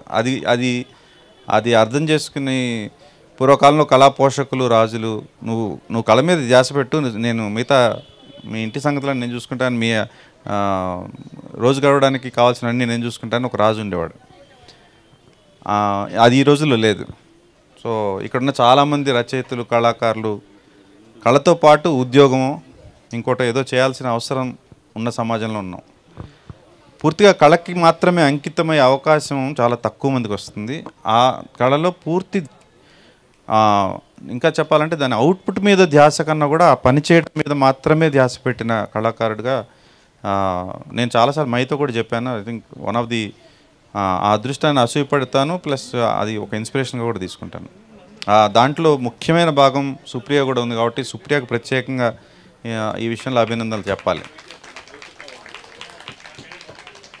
గత 3-4 సంవత్సరాల్లో దాదాపు 400 పైచిలకు కవర్ పేజీలు డిజైన్ చేయడం అనేది, ఆ కవర్ పేజీల ప్రత్యేకత ఏంటో, ఆ పుస్తకం సేల్స్లో ఆ కవర్ పేజీ ప్రాముఖ్యత ఎంతో కూడా మీ అందరికీ అర్థమవుతూనే ఉంటుంది. అది ఎంత గొప్ప కాంట్రిబ్యూషన్ సాహిత్యానికి. కథల గురించి మనం మాట్లాడుతున్నాం ఈరోజు, కథ ఆవిష్కరణ కాబట్టి, కానీ నేను మిగతా వాటి విషయం కూడా చెప్తున్నాను. చాలా గొప్ప కాంట్రిబ్యూషన్. దానికోసం ఎంత కష్టపడతాడో, ఎంత శ్రమ పడతాడో మేము మాకన్నా చెప్పేవాళ్ళు ఎవరు, అంత కళ్ళారు చూసేవాళ్ళం. మేము రాత్రి పగలు కలిసి పనిచేసాం కాబట్టి. కథ రాసినా అంతే కష్టపడతాడు. ఆ కథ పూర్తయ్యేదాకా మేము అతనితో పాటు అంత కష్టపడాల్సి వస్తుంది. ప్రతి వర్షం చదవాలి, దాంట్లో ఏముంది, దాంట్లో లోపాలు చెప్పాలి. ఆ కథ పర్ఫెక్ట్గా వచ్చేదాకా 6 నెలలు, సంవత్సరాల తరబడి ఒక కథని మదన పెట్టి దాని మదనంలో వేసి ఆ మదనం నుంచి పుట్టించే కథలు కాబట్టి ఐ థింక్ చాలా చాలా రాయాలైతే నేను కోరుకోవట్లేదు. ఇలాంటివి 1, 2, 3 రాస్తూ ఉండడం మాత్రం కోరుకుంటాను. Thank you. Good evening, ladies and gentlemen. Today is an momentous occasion as we gather here today to celebrate. I don't know, I'm getting cried, Daddy. I just want to say, Daddy, thank you for being such a role model for me and my brother. Thank you for making an effort to. Thank you, everyone. I don't know, I'm sorry, but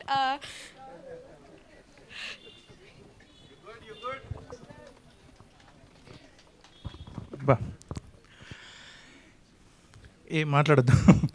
తను ఒక speech రాసుకొచ్చింది, మనం చదువుదాం ఎప్పుడైనా. Thank you ఛాయ. ఇది చాలు, మనం అది కూడా చదువుకుందాం. తను ఏం రాసిందో, అసలు వాళ్ళ నాన్న గురించి ఏం మాట్లాడాలనుకుందాం చూద్దాం. కడలి చూడకూడదు అనుకున్న సచ్చినోడు చూసి పిలిచాడు. I'm so sorry if I'm gonna bore you guys, but I will not, I promise. రెండు వాక్యాలు నాకు నచ్చినవి చదివేసి ముగిస్తాను. మహి అన్న గురించి మాట్లాడడం కన్నా, మహి అన్న రచన గురించి మాట్లాడడం కన్నా, మహి అన్న రాసిన వాటిల్లో నన్ను ఇలా ఏడుపు తెప్పించిన 2 మాటలు చదివి ముగిస్తాను. ఇది పలానా కథలో మీరు పుస్తకాలు కొనుక్కున్నాక ఆ పలానా కథ ఏంటో మీరు తెలుసుకోండి.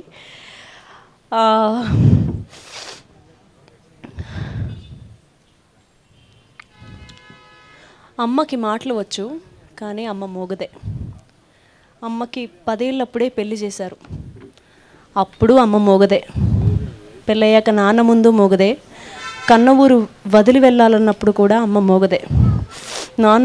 నాన్న ఇంటికి వెళ్ళినప్పుడు అమ్మ మోగదే. దేశం 2గా చీలినప్పుడు అమ్మ మోగదే. కట్టుబట్టలతో బంధువులను ఉన్న ఊరిని వదిలి భర్తతో రైలెక్కినప్పుడు అమ్మ మోగదే. రేకుల షెడ్డులో నన్ను కనడానికి తన పురిటి నొప్పుల బాధలోనే తెలిసింది అమ్మ మోగది కాదని. This is my favourite from one of those stories. All stories are my favourite. But Mahi అన్న మనిషిగా నాకు ఎంత ఇష్టమో రచయితగా అంతకన్నా ఎక్కువ ఇష్టం. I'm proud to be his little sister. పట్టించుకో జర్ర నన్ను. మహి అన్న నాకు ఎంత ఇష్టం అంటే, మొన్న మహి అన్నకు జలుబు వచ్చింది, ఈరోజు నాకు వచ్చింది. Thank you guys, lovely seeing you all here. Kadir Babu garu లేకపోతే నేను లేనంటారు మహి చాలాసార్లు. లేకపోతే చాలామంది లేరు. రైటర్స్ మీట్తో ఎంతోమంది కథకులను తయారు చేశారు కదీర్ బాబు గారు. ఆయన మహి గురించి, గన్స్ అండ్ మాన్సూన్ గురించి మాట్లాడతారు. అందరికీ నమస్కారం. ఇవాళ ఇది మా ఇంటి వేడుకే ఇది. ఎందుకంటే నేను మహి కావలి వాళ్ళం. ఇంకో ఎమోషనల్గా ఇక్కడ నాకేమనిపిస్తుందంటే,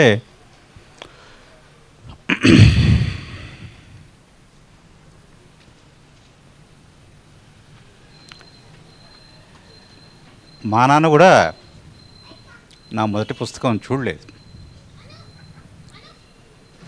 వీడు కానీ నేను కానీ తండ్రులు గతించిపోయాక రాయడం మొదలెట్టాం. అసలు మేమిద్దరం కావాలని రావడం, ఇలా పుస్తకాలు తేవడం ఇవన్నీ మిరాకిల్స్. మా ఊర్లో 4 సినిమా హాళ్ళు ఉంటాయి, కిల్లీ బంకులు, ఏదో సెకండ్ షోలు చూసి లుంగిలు కట్టుకుని తిరగటమే. మాకేమీ గైడెన్స్లు అవి లేవు. వీడికన్నా కొంచెం ఉంది. వీళ్ళ బాబాయ్ గారు చేయి పట్టుకుని నడిపించారు. వీళ్ళ నాన్నమ్మ, వీళ్ళ సంస్థానం, బెజవాడ సంస్థానం అంటే చాలా గొప్పది. రవి గారు తండ్రి చనిపోయాక బాబాయ్ రవి గారు, మేడం విజయమ్మ గారు, వీళ్ళిద్దరు తల్లిదండ్రులు నడిపించి గైడ్ చేసి వాడిని ఇంత వాడిని చేశారు. కానీ నాకు అది కూడా లేదు. మేమిద్దరం కష్టపడ్డాం. మేము ఎండమూరి, మల్లాది లాంటి పుస్తకాలు చదువుకుని, నిజానికి వీడు ఒక మెడికల్ షాప్ని, నేను ఒక కిల్లీ బంకుని నడపాలి. మాకు సంస్థానది మాకేంటంటే, మాకు సైకిల్ షాప్ అనేది మాకు వచ్చేది. పంక్చర్లు వేయడం అనేది మాకు విపరీతమైన ప్రాక్టీస్ ఉంటుంది. ఈ పాటికి లుంగి కట్టుకుని నేను కావాల పంక్చర్లు వేసుకుంటూ క్యావకతే టికెటా మిలే అంటూ సెకండ్ షోకి వెళ్ళి నిద్రపోవడమే. కానీ వీడి ఇట్లా గన్స్ అండ్ మాన్సూన్స్ అనే పుస్తకం రాసి దడిపిస్తున్నాడు. అంటే నేను ఇట్లాంటివి రాయలేను, ఇది నేను రాయలేను. అంటే ఇది ఏంటంటే మా తరం హైదరాబాద్కి వచ్చినప్పుడు ఇక్కడ నామాడు శ్రీధర్ ఉన్నాడు. వాడు తుపాకీ పట్టుకొని బోర్న ఏడవాలని ఉందని కవిత రాశాడు. అదొక ఉంటుంది, బోర్న ఏడవాలనిపించి తుపాకీ పట్టుకోలేక ఏడవలేక నలిగే 10 to 5 ఉద్యోగం చేసుకోక తప్పని ఒక జీవితం ఉంటుంది. ఈ జనరేషన్లో వీడు ఏడుస్తున్నాడు. వీడి ముందు జనరేషన్లో డాక్టర్ వి చంద్రశేఖరరావు ఏడ్చారు. ఇట్లా ఆయన కథలన్నీ ఇవే. అంటే తుపాకీ పట్టుకొని బోర్న ఏడవాలి. దేనికి ఏడవాలి? ఇది అన్రిపేరబుల్గా ఉంది. మాటలతో వినట్లేదు, తిష్ట వేసినా వినట్లేదు, పోరాడినా వినట్లేదు. కనీసం తుపాకీ పట్టుకుంటే వింటారేమో అనే ఒక దుగ్ధ, ఒక తపన అంతే. కానీ అది చేయలేరు, ఎవరు చేయలేరు. చేసేవాళ్ళు గొప్పవాళ్ళు ఉన్నారు కొంతమంది. వాళ్ళకి ఎటువంటి సమాధానాలు ఎదురవుతాయో చూశాక మనం తుపాకీ పట్టుకుని బోర్న ఏడవాలని భార్యతో కూడా చెప్పలేము, ఎవరితో చెప్పలేము, రహస్యంగా ఉంటుంది. ఇట్లా కథలు రాసే జనరేషన్ ఇప్పుడు డాక్టర్ వి చంద్రశేఖరరావు చూడండి, ఈ పుస్తకం అంతా చదవండి. డాక్టర్ వి చంద్రశేఖరరావు కంటిన్యూషన్ ఏమో అది అని అనిపిస్తుంది. చాలా మంచి విషయం అది. ఆయన గొప్ప కథకుడు మన దగ్గర. అదే శైలి నిర్మాణము, కథా వస్తువులు మహిళలో మనం చూస్తాం. Mahi, all the best. మొదటి పుస్తకం అంటే మన దగ్గర పొగడతలతో చంపుతారు. ఇంకోటి జరుగుతున్న నష్టం ఏంటంటే ఈ యువ సాహితీ పురస్కారం అనేది ఒకటి ఇస్తున్నారు సాహిత్య అకాడమీ వాళ్ళు. అది ఇచ్చాక కూడా ప్రమాదాలు జరగటం, కొంతమంది ఇంకా చేయవలసిన కృషి కంటే తక్కువ చేయటం నేను చూస్తున్నాను. నాకు అనిపిస్తుంది వ్యక్తిగతంగా. అది గొప్ప గౌరవమే, కానీ ఆ గౌరవాన్ని తీసుకొని ముందుకెళ్ళాలి. మొదటి పుస్తకం రాశాక గత 2 ఏళ్లలో, ఉదాహరణకి గత 6 నెలల్లో అద్భుతమైన కొత్త రచయితలు, కొత్త పుస్తకాలు వచ్చాయి. అంటే మాకు చెప్పేవాళ్ళు మొదటి పుస్తకం రాగానే ఏం చేయాలంటే రెండో పుస్తకం పనిలో పడాలని. ఇది చూసావా నా పుస్తకం అని ఎప్పుడు అది టేబుల్ మీద వేస్తూ దాన్ని పట్టుకుని తిరుగుతూ మర్చిపోవాలి ఒక వారం 10 రోజుల్లో. తర్వాత పుస్తకం పనిలో పడాలి. ఈ పుస్తకాన్ని మోసుకెళ్ళే పాఠకులు ఉంటారు, వాళ్ళు తీసుకువెళ్తారు. కానీ ఇది నా ఇంటి వేడుక. మా బెజవాడ రవి గారు ఇక్కడ ఉన్నారు. అసలు హైదరాబాద్లో ఇదంతా కలగా ఉంది నాకు. మేమందరం ఒక పుస్తకాన్ని ఇక్కడ నిలబడి మేము ఆవిష్కరించుకుంటున్నామంటే it's big dream, big journey. మీకు తెలీదు, కావలి లాంటి చిన్న ఊళ్ళో, మా కావలికి చుట్టూ బెస్తపల్లెలండి. మాకు 6 కిలోమీటర్లు సముద్రం, తుమ్మలపెంట. మా నాన్నది 12 కిలోమీటర్లు రామాయపట్నం. అది వీళ్ళందరూ ఏంటంటే పాపం కాన్పులకి ఆడవాళ్ళు వస్తారు. ఈ అమ్మ వేలాది 50,000 60,000 మందికి ఈమె చాలా నామినల్ ఖర్చులు, సిరంజి ఖర్చు, బ్యాండేజ్ ఖర్చు అంతే. అట్లా ఎంతమందికో ఆమె మేలు చేశారు. వీళ్ళిద్దరూ టాప్ ఎనస్థీషియన్ ఆయన. వీళ్ళిద్దరు ఇవాటికి కూడా వద్దు మొర్రు అన్నా కూడా పొద్దున్నే పల్లెల నుంచి ఆ బెస్త వాళ్ళు వచ్చేస్తారు మమ్మల్ని చూడండి అనేసి. తప్పించుకోలేకపోతున్నారు అన్నమాట. అలాంటి ఊరు నుంచి మా జవహర్ భారతి, మా కేవీఆర్, మా భుజంగరాయ శర్మ గారు, మా ఇంద్రగంటి హనుమత్ శాస్త్రి, మా డిఆర్, వీళ్ళందరినీ ఈ క్షణాన్ని ఇక్కడ నేను తలుచుకుంటున్నాను. వీడు ఇంకా రాయాలి. My brother, thank you, congrats, boy. అందరికీ నమస్కారం. నేను మాట్లాడటానికి రాలేదు. మళ్ళీ ప్రేమ యుద్ధం అంటున్నాడు కదా, అంత ఎత్తుకి ప్రేమను ఎగరేసాక మళ్ళీ యుద్ధం గురించి మాట్లాడుకోవాల్సినటువంటి అవసరం లేదు. ఆ పాప వచ్చి కళ్ళంట నీళ్లు పెట్టుకున్నప్పుడు ఇంకా యుద్ధం గురించే మాట్లాడతామా మనం? కాదు కదా. హైదరాబాద్లో ఉన్నామా, కావలిలో ఉన్నామా? కావలి ఇక్కడికి వచ్చిందా, మనందరం కావలికి వెళ్ళామా? ఏ లోకంలో ఉన్నాంరా సిద్ధ అంటే, సిద్ధారెడ్డి కాదు, ఏ లోకంలో ఉన్నాంరా సిద్ధ అంటే ఎవరి లోకంలో వాళ్ళు ఉన్నామంటున్నారు. కానీ ఈవేళ మనందరం ఒక లోకంలో ఉన్నట్లు నాకు అనిపించింది. అదేంటంటే యుద్ధాన్ని వ్యతిరేకించేటువంటి ప్రేమ లోకంలో. గన్స్ అండ్ మాన్సూన్స్ ఇంతకుముందు చదువుకున్నప్పుడు, మళ్ళీ ఈవేళ మరోసారి చదువుకున్నప్పుడు మహిలో ఇంత అలజడి ఉందని నాకు తెలియదు. మహిలో ఆర్టిస్ట్ ఉన్నాడని తెలుసు. ఫస్ట్ నేనేమనుకున్నానంటే, ఇన్ని పుస్తకాలు డిజైన్ చేసిన ఈ పెద్ద మనిషి ఈ పుస్తకాన్ని ఎలా డిజైన్ చేస్తాడో చూడాలనుకున్నా, అంతే అనుకున్నా నేను. కథల లోపలికి వెళ్ళాలని కానీ, కథల్లో ఏముందని చెప్పేసుకొని ముందు అనుకోలేదు. కానీ కథలు చదువుతున్న కొద్దీ ఇంత అలజడిని పెట్టుకున్నటువంటి ఈ మనిషిలో ఎందుకుంది ఈ అలజడికి కారణం ఏంటి? ఈ అలజడి ఎక్కడుంది? ఈ అలజడి సమాజంలో ఉంటే ఆ అలజడిని తొలగించడానికి అతను పడుతున్నటువంటి తపన ఏంటి, అతని ఆలోచనలు ఏంటి? ఇది యుద్ధమా ప్రేమ అన్నప్పుడు తప్పనిసరిగా మాట్లాడుకోవాల్సింది ఏంటంటే, అలజడి ఉంటుంది, ఆ అలజడిని జయించేటువంటి మార్గాలు మనం అన్వేషించుకుంటూ ఉంటాం. అనంత ముందు మాటలో కానీ, సిద్ధారెడ్డి ముందు మాటలో, అనంత కంటే కూడా సిద్ధారెడ్డి ఈ విషయాన్ని స్పష్టంగా మాట్లాడాడు. అతనిలో ఒక ఆర్టిస్ట్ ఉన్నాడు. ఆ ఆర్టిస్ట్ని అతను కాపాడుకుంటూ వస్తున్నాడు. ఒకచోట ఈ మాట అంటాడు, నేను ఇక్కడ ఉన్నానంటే నేను ఒక్కడినే కాదు, నేను సమూహం నుండి వచ్చిన వాడిని, నేను సమూహం నుంచి వచ్చిన వాడిని, నేను సమూహంలో ఒకడిని, నా ఆర్ట్ ఏదైనా నా సొంతం కాదు, సమూహపు గాయాలను నేను రికార్డ్ చేస్తున్నాను. This is the essence of the stories. అంటే ఆర్టిస్టు ఆకాశం నుంచి ఊడిపడతాడని, ప్రతిభ ఏదో పూర్వజన్మ నుంచో ఎక్కడి నుంచో వస్తుందని చెప్పేసి ప్రాచీన అలంకారికులు ఇప్పుడు కూడా ఆ ప్రాచీన సాంప్రదాయాన్ని నమ్మేటువంటి వాళ్ళు ఉంటారు.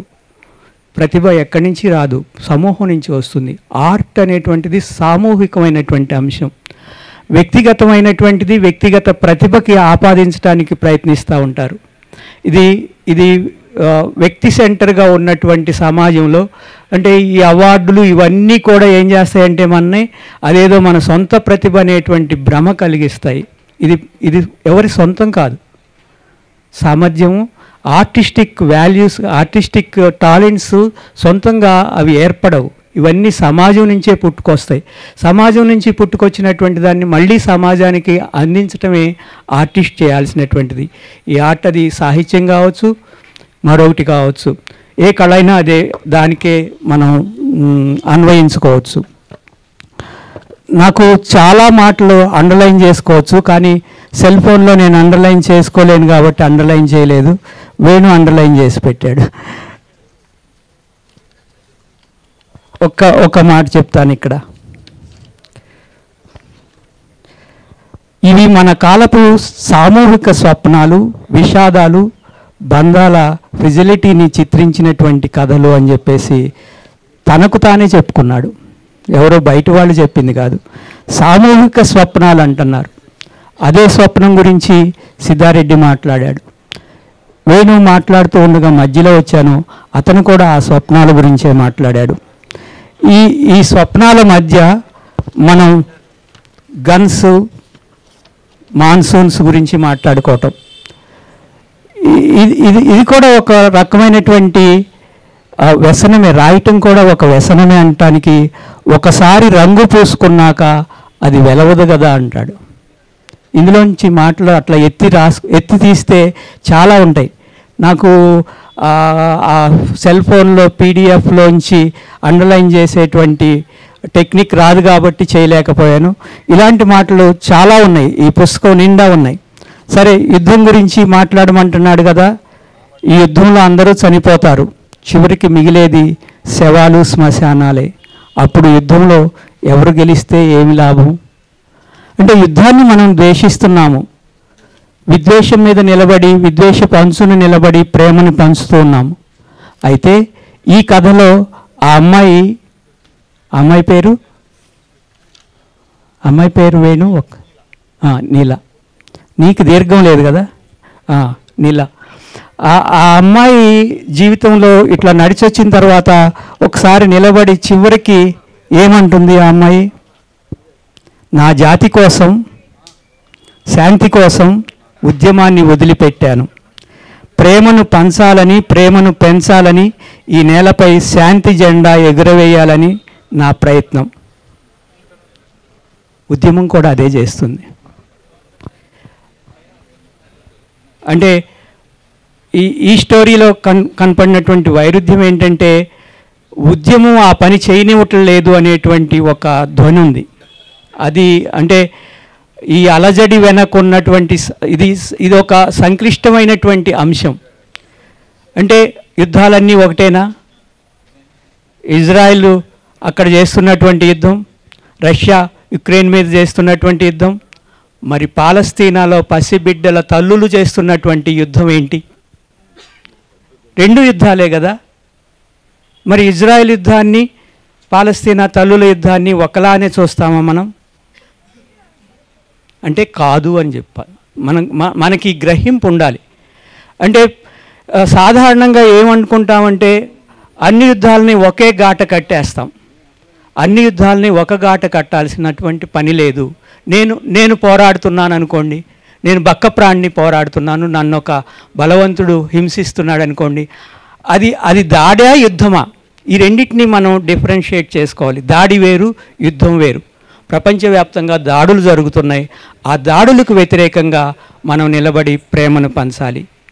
ఇది చాలు. Thank you sir. అందరికీ ఓపిక అయిపోయినట్టుంది కదా. ఓకే, నేనేమి సీరియస్ స్పీచ్లో నేను ఉన్నాను. మహి చాలా సీరియస్ కథలు రాస్తాడు, సీరియస్గా కనిపిస్తాడు. ఇప్పుడు వచ్చిన వాళ్ళందరూ మాట్లాడారు, తుపాకులు, గులాబీలు, ఇవన్నీ విన్న తర్వాత వాడు చాలా సీరియస్ మనిషి అనుకుంటారు. బట్ అది లోపల మనిషి, బయట అంటే సమాజంలో మనం జీవించడానికి కావాల్సిన ఒక మనిషి కావాలి కదా, వాడు వేరేలా ఉంటాడు. ఇందాక కదీర్ గారు చెప్తున్నట్టు ఆయన మహి, నా పుస్తకం కూడా 14వ తేదీన వస్తుంది. ఈ 14వ తేదీన నేను కూడా సేమ్ అదే క్లాన్ అనమాట, అదే దీంట్లో ఉన్నాను. మా నాన్నగారు లేరు, నా పుస్తకం మొదటి పుస్తకం ఆయన కూడా చూడట్లేదు. సో ఇదే విషయం మీద తండ్రిని తలుచుకొని ఒక రాత్రి నేను వాడు గట్టిగా పట్టుకొని ఏడ్చిన సందర్భాలు ఉన్నాయి. అయితే అంత గాఢమైన స్నేహం ఎక్కడ మొదలైందో మీకు చెప్తాను, ఎందుకంటే చాలా సీరియస్గా అయిపోయింది సభ అంతా. కాస్త నవ్వించడానికి ట్రై చేస్తాను. నిజంగా జరిగింది ఇది. ఫస్ట్ నేను కదీర్ బాబు గారిది కథలు ఇలా కూడా రాస్తారు పుస్తకానికి ఒక పరిచయం ఇది రాశాను, నా వ్యాఖ్యానం అనుకోండి, రివ్యూ అనుకోండి, ఏదో పిచ్చి పిచ్చిగా ఒకటి రాసి ఆయనకి ఇస్తే, నీ వాక్యం బాగుందయ్యా, కథల వర్క్షాప్ అవుతుంది, నువ్వు రా అంటే, నేను 2017లో ఫస్ట్ టైము సూర్యలంక వెళ్ళాను. సూర్యలంక నేను ఏదో గులుం బ్యాగ్, మీకు ఐడియా ఉందా, రైల్వే స్టేషన్లో గులుం తీసేవాడు ఒకటి పెట్టుకొని తిరుగుతుంటాడు కదా, అలాంటి ఒక బ్యాగ్ ఒకటి పట్టుకొని బయలుదేరి వెళ్ళాను నేను దానికి. సో నాకు ఎవరు తెలియదు, అందరూ మహామహులు ఉన్నారు, అంటే మహి, వెంకట్, అరిపాల సత్యప్రసాద్, మన కదీర్ గారు, కుప్పిల్ పద్మ గారు, వారిలో వచ్చిన వీరభద్ర గారు వచ్చారు, మహేష్ కత్తి, ఇలాంటి వాళ్ళంతా ఉన్నారు. నేను అసలు కంప్లీట్గా అవుట్ సైడరు, ఎవరు తెలియదు.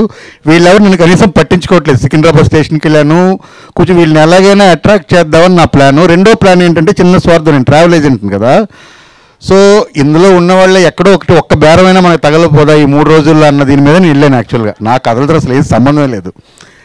సో ఆ బేరం ఏమైనా తగులుతుందేమో వెళ్ళాను. వెళ్ళిన తర్వాత వీళ్ళని ఇంప్రెస్ చేయాలి. వీళ్ళేమో అందరూ కూర్చొని చాలా సీరియస్గా డావి కథలని, త్రిపుర కథలని ట్రైన్లో మాట్లాడుకుంటున్నారు. నాకు చేయడానికి ఏం తెలియదు, నాకు ఒక్క కథ కూడా అందులో తెలియదు. నేను చదివింది ఆ ఒక్క పుస్తకం, ఇది కథలు ఎలా కూడా రాస్తారు, దాని మీద ఆయనకు ఆల్రెడీ రాసిచ్చాను కదా. ఆయన కూర్చొని పద్మగారితో అటువైపు ఎక్కడో కబుర్లు చెప్పుకుంటున్నారు. సో ఏం చేయాలో తెలియక నా దగ్గర ఒక ఫోన్ ఉండింది. అప్పుడు ఇంత పెద్ద టెక్నాలజీ అయితే ఇంకేం లేదు. ఆ ఫోన్లో ఫోటోలు తీసి వీళ్ళు మాట్లాడుకుంటే, వీళ్ళకి 10 నిమిషాలకు ఒకసారి వెళ్ళి, సార్ ఇది మీ ఫోటో తీశాను చూడండి, ఇది బ్లాక్ అండ్ వైట్లో కన్వర్ట్ చేశానంటే, వీళ్ళు నన్ను ఒక ఐటమ్ కూడా అనుకున్నారు. వీళ్ళు ఆల్మోస్ట్ మాట్లాడుకున్నారంట. అసలు ఎవడరా వీడు, ఎందుకు కదీర్ ఎందుకు తీసుకొచ్చాడు, వీడు ఎందుకు ఫోటోలు తీస్తున్నాడు, మన ఫోటోలు మనకే ఎందుకు చూపిస్తున్నాడు అని వీళ్ళు అనుకుంటున్నారు. అయిపోయింది. పొద్దున్న లేదు, చిన్న అడల్టరీ ఉంటుంది, బట్ ఇది మీరు జోక్గా తీసుకుని మగాళ్ళు అలాగే మాట్లాడుకుంటాం, అదే మీకు చెప్తాను యాజ్ ఇట్ ఈస్గా, తప్పేం లేదు. అయితే పొద్దున్న దిగిన తర్వాత బాపట్ల కదా బాపట్ల దిగి బస్సులో వెళ్తున్నాం. ఆ బస్సు ఆగిన దగ్గర టీ తాగుతున్న దగ్గర వీళ్ళకి పాపం అనిపించింది నన్ను చూసి. సరే వీడు రాత్రి నుండి మనల్ని ఏదో ఇంప్రెస్ ట్రై చేస్తున్నాడు కదా అని చెప్పి నన్ను అడిగారు, ఏం చేస్తారండి మీరు, ఎవరంటే, నేను కదీర్ గారు పిలిచారండి, వచ్చాను, సో అని చెప్పాను. మీరు ట్రావెల్ ఏజెంటా అని. పాపం వీడు చాలా జాలితో, మీరు ట్రావెల్ ఏజెంటా, ఓకే ఏం చేస్తారు అంటే, నేను ఇంకా వెంటనే నాలో నేను ట్రావెల్ ఏజెంట్ బయటకు వచ్చాడు. Sir we have packages Thailand, Singapore, Malaysia. నేను చెప్పడం మొదలుపెట్టాను. అనగానే మగాళ్ళందరికీ ఉండే ఫస్ట్ ప్యాకేజ్ ఏంటి, థాయిలాండ్ ప్యాకేజ్. సో వీళ్ళ గుంపు అడుగుతుంది నన్ను, థాయిలాండా ఏంటి సార్ అంటే, నేను చాలా ప్రొఫెషనల్గా పాసినోర్తో టీ పట్టుకొని చెప్తున్నది ఏంటంటే, సార్ అప్పుడు మా దగ్గర ఒక మంచి స్పెషల్ ప్యాకేజ్ ఎయిర్ ఏషియా నడుస్తుండేది, 14,500కి ప్యాకేజ్ అది, 3 nights 4 days సార్. మీకు హైదరాబాద్ ఎయిర్పోర్ట్ నుండి మళ్ళీ హైదరాబాద్ ఎయిర్పోర్ట్ దాకా మేమే చూసుకుంటాం. Coral island, Alcazar show, city tour of Bangkok, city tour of Pattaya and 1 day leisure ఉంటుంది మీకు. ఇవన్నీ నేను చెప్తున్నాను. వీళ్ళంతా విన్న తర్వాత వీడు అడిగాడు, ఇదంతా ఓకేనండి, మసాజులు ఇవన్నీ అంటారు కదా, అవి ఇందులో ఇంక్లూడెడ్ అని అడిగాడు. 14,500కి 3 nights 4 days ప్యాకేజ్ థాయిలాండ్. వీడిని అడిగిన ప్రశ్న ఏంటంటే, ఫస్ట్ టైం ఆగరా సార్ ఈ మసాజులు ఇవన్నీ అంటారు, ఇవన్నీ కూడా ఇందులో వస్తాయంటే, నేను ఒక నిమిషం ఆలోచించి, మైక్ వెంటనే లాక్కో, ఇతను చాలా చెప్పేస్తున్నాడు, చాలా డేంజర్గా ఉంది. అయితే సార్ చెప్పొచ్చు కదా, ఓకే, ఆయన ఇచ్చేసారు, ఇంకెవరు చెప్పడం. అయితే సార్ మసాజ్లు ఇవన్నీ కూడా 14,500లో వస్తాయంటే నేను ఒక క్షణం ఆలోచించి, సార్ నేనే ఒక వ్యాజిలిన్ బాటిల్ తెచ్చుకుంటాను సార్ అన్నాను. అక్కడ వాడు కనెక్ట్ అయ్యాడు. ఓ వీడు మనం చూస్తున్న బపుండ్రీ ఐటమ్ కాదు, వీడి దగ్గర ఏదో ఉందని చెప్పి అక్కడ ఫ్రెండ్స్ అయ్యాం. అది ఫస్ట్ మేము ఫ్రెండ్స్ అయింది. తర్వాత 3 రోజులు కథా వర్క్షాప్లో వీళ్ళందరినీ చూశాను, ఎంత నేర్చుకున్నాను. తర్వాత నాకు ఈ కథ వీళ్ళు అంత సీరియస్గా మాట్లాడుతున్నారు, మనకు అసలు సంబంధమే లేదు. అది వాటర్ చిన్న వీరభద్ర గారు వచ్చి ఒక కథ ఇచ్చారు, దాంతో భయపడిపోయాను నేను. అందరికీ అది ఇచ్చారు, 3 పేజీలు కథ, గుర్తుందా మీకు? ఎక్సర్సైజ్ కథ రాయడానికి ఏదో చెప్తారని వస్తే ఎక్సర్సైజ్ కూడా చేస్తున్నారు. ఎగ్జామ్ రాసి నేనే 10th చదువుకొని మధ్యలో ఆపేశాను. మళ్ళీ అక్కడ కథలో ఎగ్జామ్ అని చెప్పి 3 పేజీలు ఇచ్చారు. వీళ్ళంతా దాన్ని సీరియస్గా మాట్లాడుతున్నారు, నాకేం అర్థం కావట్లేదు. మధ్యలో ఆవిడెవరో వచ్చారు, ఆవిడొచ్చి భీష్ముడు కథ రాసింది ఆవిడ, రాధిక గారు. ఆవిడ అందరూ సీరియస్గా ఉన్నారు. వీళ్ళు ఎవరు నవ్వరా, వీళ్ళకి ఎవరికి నవ్వని ఒక ఇదే ఉండదా, వీళ్ళందరూ ఏం మనుషులు అన్నట్టు ఉన్నప్పుడు వీళ్ళు కొద్దిగా మాట్లాడడం మొదలు పెట్టాక ఆ 3 రోజులు అయిన తర్వాత ఆర్షియో అనేది నాకు ఒకటి పరిచయం అయింది. అక్కడికి రా, నీకు పరిచయం చేస్తానంటే వెళ్ళాను. వెళ్ళగానే వీడు వదిలేని జోళ్ళని ఒక కథ ఇచ్చాడు నాకు. వెళ్ళగానే ఇందాక సత్యప్రసాద్ చెప్పిన టార్చర్, ఫస్ట్ వెళ్ళగానే ఇది నువ్వు చదువు, ఇది కథ అన్నాడు.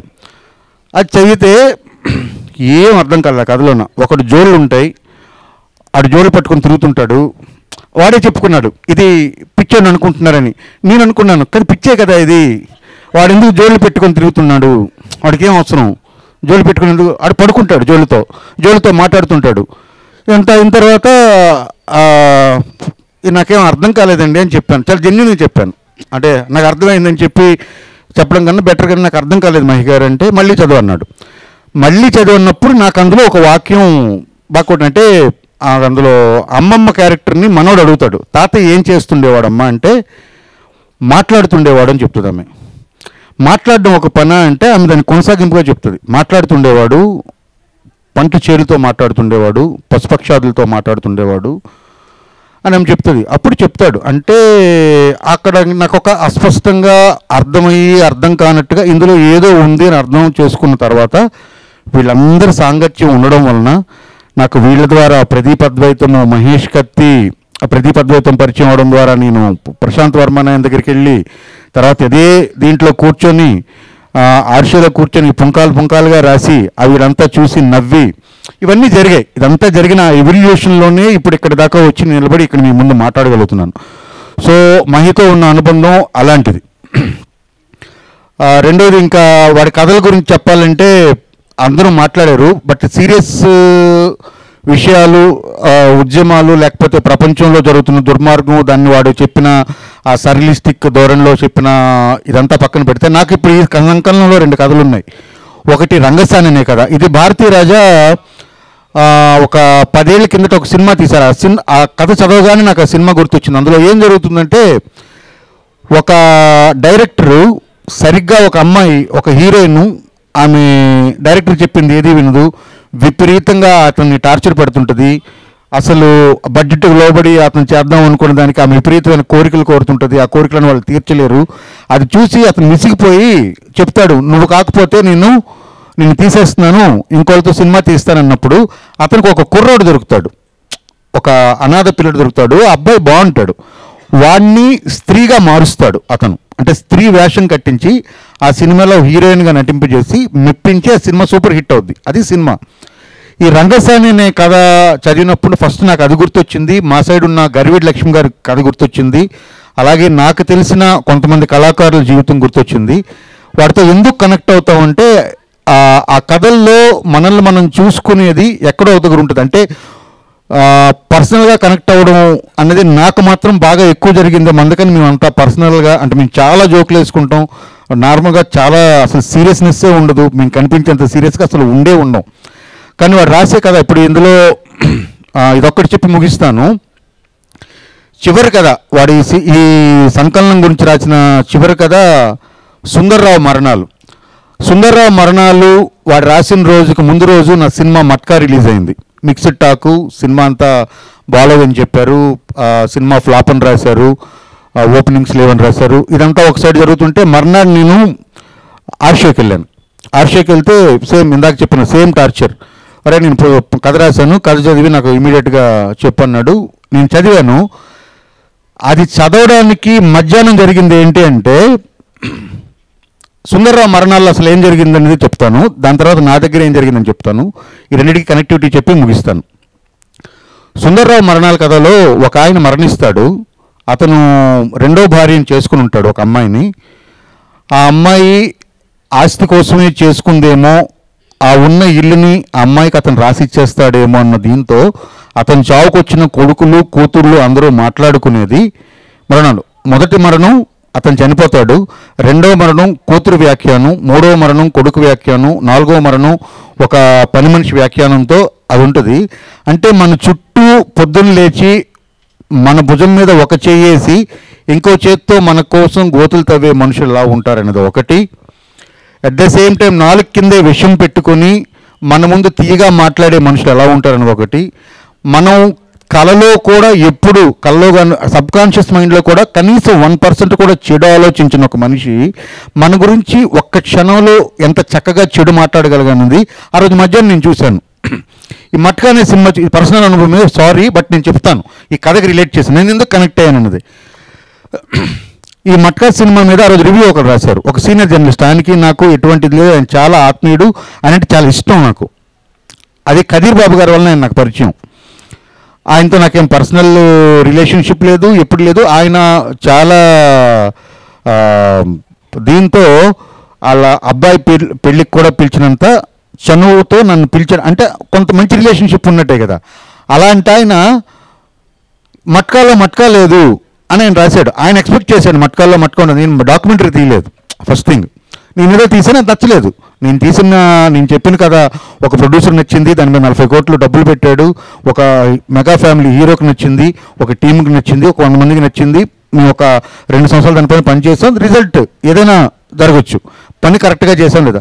దాంతోపాటు ఆయన పర్సనల్గా దాని గురించి చాలా రాశాడు. అంటే నా క్యారెక్టర్ గురించి రాశాడు. నాతో కలిసి ఆయన ఎప్పుడు ఒక టీ కూడా తాగింది లేదు, నేనేంటో కూడా ఆయనకు తెలియదు. ఆయన అందులో రాసింది ఏంటంటే, డైరెక్టర్లు అందరూ వీళ్ళని అదుపులోకి తీసుకుంటారు, ప్రొడ్యూసర్ని హింసిస్తారు, అసిస్టెంట్ డైరెక్టర్లు పట్టించుకోరు, వాడికి ఆడాకలి ఈడాకలి ఏదో ఆయన రాశాడు. రాసింది ఆయన రాశాడు, ఫైన్. దానికి నేను చాలా ఇష్టపడే వ్యక్తులు, అంటే నా అన్నదమ్ముల్లాగా అనుకునే ఇద్దరు వ్యక్తులు, దానికి ఒకడు లైక్ కొట్టాడు, ఒకడు లవ్ కొట్టాడు.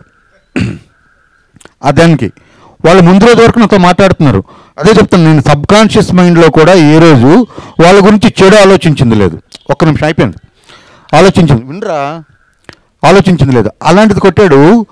సో అప్పుడు అది చూడగానే నాకు ఈ కథ చదివాను కదా, నేను కథగా వస్తున్నాను, నేనేంలో పర్సనల్ ఆ మానసిక స్థితితో వచ్చి నేను ఈ కథ చదివినప్పుడు నాకు అది అర్థమైంది. కరెక్టే, అందులో ఎంత కామెడీ ఉంటుందంటే, కూతురు చెప్తుంటుంది ఆపోజిట్లో, అన్న పెళ్ళం వచ్చి ఏమైనా ముందు ఆ పత్రాలు బంగారం తీసుకెళ్ళిపోదేమో చూసుకుంటున్నాడని చెప్తూ ఉంటుంది. ఎందుకంటే అన్న వదిన చెప్పు చేతుల్లో ఉన్నాడు అని ఆమె ఇక్కడ చెప్తుంటుంది. అది మళ్ళీ భర్తకు చెప్తుంటుంది. భర్త ఆమె చెప్పిందంతా తలూపుతూ వింటూ ఉంటాడు.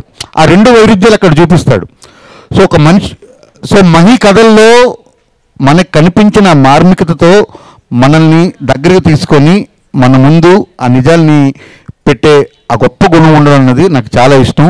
మహి ఇంకా చాలా మంచి కథలు రాయాలి, లిమిటెడ్గా రాసిన చాలా సంవత్సరాలు నిలబడే కథలు రాయాలని కోరుకుంటూ, thank you very much, thanks for the opportunity. అభినందనలు. మరల యవ్వనానికి పరవశంతో నిలువెల్లా విరబూసిన మునుపటి పడుచుదనపు మహదానందం నువ్వు నాకు క్షణమాత్రం తిరిగి ప్రసాదించు. కాలం ముంచుకొచ్చిన తుఫాను గాలి ఆశాంతం ఊడ్చుకొని పోతే పోని, కొంజవరుల్ని, పచ్చనాకుల్ని, అరవిరి మొగ్గల్ని, నవనవ కుసుమాల్ని అన్నీ మరల అంకురించు. చావగల నిండు గుండెలోంచి గుత్తులుగా పుష్పవర్షం కురిపించు. మునిమాపుల్ని లెక్కబెడుతూ అంటిపెట్టుకుని ఉన్నది పక్షిలేని కాళీగూడు. శిశిరావృత నగ్నదేహాన్ని ఉత్తి చేతులతో మోయలేదు ఏటెళ్ల కాలం చెట్టు. కింద దరిద్రీమాత, మీద ఆకాశ దేవత, ఎవరి తరము కాదు మరి పునరావృతం. ఆదిమం నువ్వు, అంతర్బంధనం నువ్వు, ఒక్క నువ్వే నీ రామచిలక రంగు ఒలువతో ఇచ్చానుసారం ఓ నీళ్లు పోగును తెంచి విసురు బహుదూరపు కేకారణ్యం నుంచి.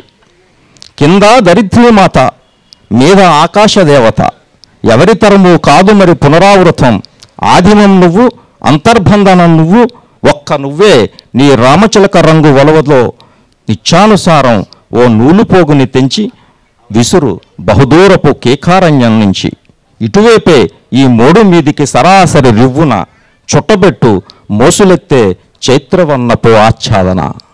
Thank you. ఇందాక కరుణ చెప్పాడు కదా రైటర్స్ మీట్కి వచ్చాను అని. ఆ తర్వాత కరుణ చున్ని పుష్పలత నవ్వింది 2 కథలు రాశాడు. 2 అద్భుతమైన కథలు. ఆ రోజు అంటే అక్కడ పరిచయమైన కరుణ నాకు పెద్ద కొడుకు అయినాడు, మహి నాకు చిన్న కొడుకు.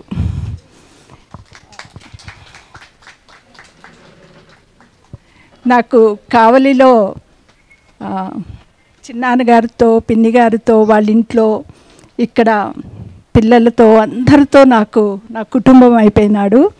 ఇందాక అంత ఉద్విగ్నతకి అంటే ఇమోషనల్గా ఫీల్ అయిన ఛాయ అండ్ మహి ఒకే రోజు పుట్టారు. నాకు చాలా సంతోషంగా అనిపిస్తుంది ఏంటంటే ఈరోజు మహి పుస్తకం వచ్చింది. అత్యద్భుతమైన కథలు అవి అంతకుముందు చరిత్ర ఉంటుంది, వర్తమానం ఉంటుంది, భవిష్యత్తు ఉంటుంది. మనిషి నలుగుతూ నలుగుతూ నలుగుతూ కన్న కళలు ఉంటాయి అందులో. ముఖ్యంగా ఇప్పుడు రాస్తున్న చాలామంది రైటర్స్ ఎదుర్కొంటున్న యుద్ధాలు, కంటికి కనిపించిన యుద్ధాలు చాలా ఉంటాయి. ఆ యుద్ధాలన్నిటినీ వాళ్ళు కథల్లోకి తీసుకొస్తున్నారు. మహి తను కలగని తప్పిపోయాననుకున్న ఒక ఆవరణని పూర్తిగా కథల్లోకి తీసుకొచ్చాడు. ఇదే నెలలో కరణ పుస్తకం కూడా వస్తుంది. నాకు ఎంత సంతోషం ఉందో వీళ్ళిద్దరివి ఈ నెలలోనే రావటం అనేది. కంగ్రాచులేషన్స్ మీ ఇద్దరికి.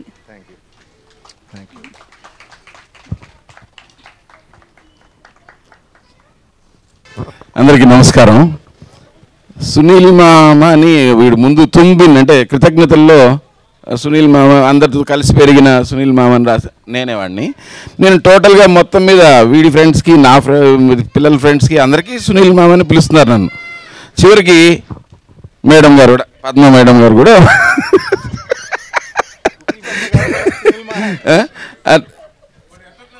అది అట్లా అయిపోయింది. చాలా సంతోషం నాకు. మామని పిలుచుకోవడం కూడా ఎవరికైనా సంతోషంగానే ఉంటుంది. But still watching Mahi metamorphose into a good writer అనేది అది చాలా క్లోజ్ క్వార్టర్స్లో చూస్తూ వచ్చిన కొద్ది మందిలో నేను కూడా ఒకడిని. వాడి అప్స్ అండ్ డౌన్స్లో అన్నిట్లో ఉంటూ ఫాలో అవుతూ చూస్తూ గమనిస్తూ సంతోషిస్తూ అప్పుడప్పుడు ఏమన్నా జరిగినప్పుడు బాధపడుతూ సెలబ్రేట్ చేసుకుంటూ నడుస్తూ ఉన్నాం గత కొద్ది కాలంగా. పక్కపక్కనే నడుచుకుంటూ పోతా ఉన్నాం అనుకోండి. బట్ స్టిల్ అంటే what can I say, very naughty little boy ఈ రకంగా పరివర్తన చెందడం అనేది it's a surprise for me also. అందరికి కూడా సర్ప్రైజింగ్గానే ఉంటుంది అది. బట్ నాకు తెలిసిన మురళి, మామయ్య వాళ్ళకి తెలిసిన మురళి అంటే ఆవిడు బాగా అల్లరోడు చాలా ఉన్నాయి వీడికి. బట్ స్టిల్ అంటే ఇప్పుడు అంటే ఆ ప్రోగ్రెస్ రిపోర్ట్ వద్దు దాచేయండి అని చెప్తున్నాడు పాపం కథకుడు కదా. కథకుడు ఈరోజు ఇంతమంది ముందర అందరూ ఎన్ని చెప్పడం మంచిది కాదు మాకు. బట్ స్టిల్ మీ అందరూ రావడం, మీ అందరి ముందు సెలబ్రేట్ చేసుకోవడం, మా వాడు రాసిన దాన్ని అందరూ శ్లాఘించడం, సంతోషపడడం, ఒక అంటే నేను ఎట్లా పోల్చుకోవచ్చు అంటే వీటిని ఈ పరివర్తనని జస్ట్ ఒక ప్యూపా నుంచి ఒక బటర్ఫ్లై, ఒక కలర్ఫుల్ బటర్ఫ్లై ఎమర్జ్ అయినప్పుడు మనకంతా ఎంత సంతోషం వేస్తుంది. It's a beautiful feel. ఆ బ్యూటిఫుల్ ఫీల్కి నేను, మా మామయ్య, మా అత్తమ్మ, మా పిల్లలు, ఇక్కడికి వచ్చిన వాళ్ళు అందరూ కూడా లోన్ అయ్యారని నేను గట్టిగా నమ్ముతున్నాను. So it's an event, it's a time to celebrate his metamorphosis into a writer of good respect and writer of such a very incisive writing. వీడి దగ్గర నుంచి చూశాను నేను ఈ మధ్యకాలంలో. నేను చదువుతున్నాను, కొద్దిగా చదువుతాను, పెద్దగా ఏం లేదు కాబట్టి. మీ అందరూ ఇంత పెద్దవాళ్ళతో శభాష్ అనిపించుకుని ఉంటే అది మాకందరికి కూడా చాలా చాలా చాలా ఆనందంగా ఉంది. మా మామయ్య ఇక్కడ లేరు, మా చిట్టు మామయ్య. ఆయన ఉంటే ఇంకా చెప్పలేము.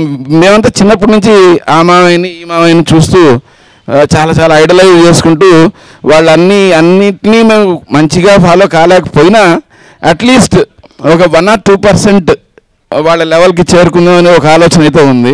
మిగతా 90% మనం అంత ఇది కాకపోయినా but still we all respect our elders. మా మావయ్య చూస్తూనే మేమంతా పెరిగాం, ఆ నీడలోనే నడుస్తూ ఉంటాం ఇంకా కలకాలం. And it's a time to celebrate Mahi. After meeting celebrations ఉన్నాయా? సార్ ఉన్నాయి. I'm very happy for that. I'm very happy for that and give a big hand. శభాష్ మహి. మా ఫ్రెండ్స్ అందరూ ఒక ఫోటో తీసుకొని దిగేస్తాం, టైం తీసుకోం. నిర్వాహకుడు మళ్ళీ ట్రేడ్ మార్క్ వర్డ్ ప్రేమ. So వీళ్ళిద్దరికీ ప్రేమ. పుస్తకం టైటిల్ ఇంగ్లీష్లో పెట్టాడు ఈయన. నేను చెప్తా ఉన్న ఒక్క వాక్యము ఇంగ్లీష్లో నేను చెప్తాను. Congratulations, blessings and A hug. Beautiful beautiful sir. Also చాలా దూరం నుంచి ఈ పుస్తకం గురించి మాట్లాడడానికి వారం రోజులే సమయం ఇచ్చినా కూడా ఎంతో ఇష్టంగా చదివి వాటి గురించి మాట్లాడిన అందరికీ మేము టోకెన్ ఆఫ్ అప్రిషియేషన్ లాగా ఇద్దాం అనుకుంటున్నాం. ఎన్ వేణు గారు. మా చెల్లెలు అమూల్య, డాక్టర్ అమూల్య, ఒక 2 మాటలు మాట్లాడుతుందని పిలుస్తున్నాను. పాట పాడు. అన్న ఇప్పుడు పాట అది ఇది చెప్పొద్దు మీరు ప్లీజ్ కూర్చోండి. అన్న బుక్లో ఫ్రంట్ పేజ్లో నా పేరు కూడా రాశాడు. అంత పెద్ద పని అక్కడ నేను చేరడానికి నేనేం చేశానో నాకు నిజంగా తెలీదు. అదే అంటే వాళ్ళిద్దరికి పుట్టి ఈయన వాళ్ళ అన్నయ్యి ఈయన ఆయనకు పుట్టడం వల్ల నాకు అంత అదృష్టం వచ్చిందంటే I'm very thankful. I feel very blessed. Just being there in the family he's gotten me in to something like that. I don't know what to say. And మీ అందరి మధ్య అన్న ఇంత అప్రిసియేషన్కి ఆయన when he's getting all that and it's getting too much. And thank you everyone. వదినకి పెద్దమ్మకి ముఖ్యంగా చెప్పాలనుకున్నాను for being his main pillars, supporting at home. That's more important then anything. And Siddha Reddy అన్నకి he's been and he's still being a rock for him. And మిగతా మీరెవరు నాకు తెలియకపోయినా అన్నకి ఎవరెవరైతే సపోర్ట్ చేశారో అన్నని ఆయన అప్స్ అండ్ డౌన్స్లో ఎవరైతే మాతో పాటు కూడా ఉన్నారో వాళ్ళందరికీ I'm really thankful. I'm grateful to all of you. That's all. ఈవెంట్కి వచ్చిన అందరు ఫ్రెండ్స్, రిలేటివ్స్, మా బాబాయ్ పిన్ని అక్కడి నుంచి కావాల నుంచి రావడం, ఇవన్నీ ఒక మెమరబుల్ ఈవెంట్గా అయింది ఈరోజు నాకు. ముఖ్యంగా ఈరోజు మా నాన్న రోజు. యాక్చువల్లీ అది కాదు, మేబీ ఆయన ఇక్కడే ఉండుంటారు. డాడీ,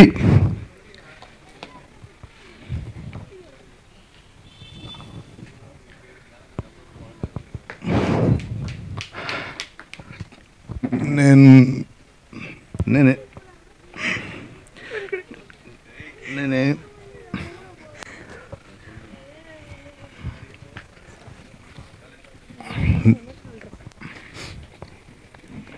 లేదు, జస్ట్ డాడీ కదా. బాబాయ్, నేను మీ పేరైతే చెడగొట్టలేదని అనుకుంటున్నాను.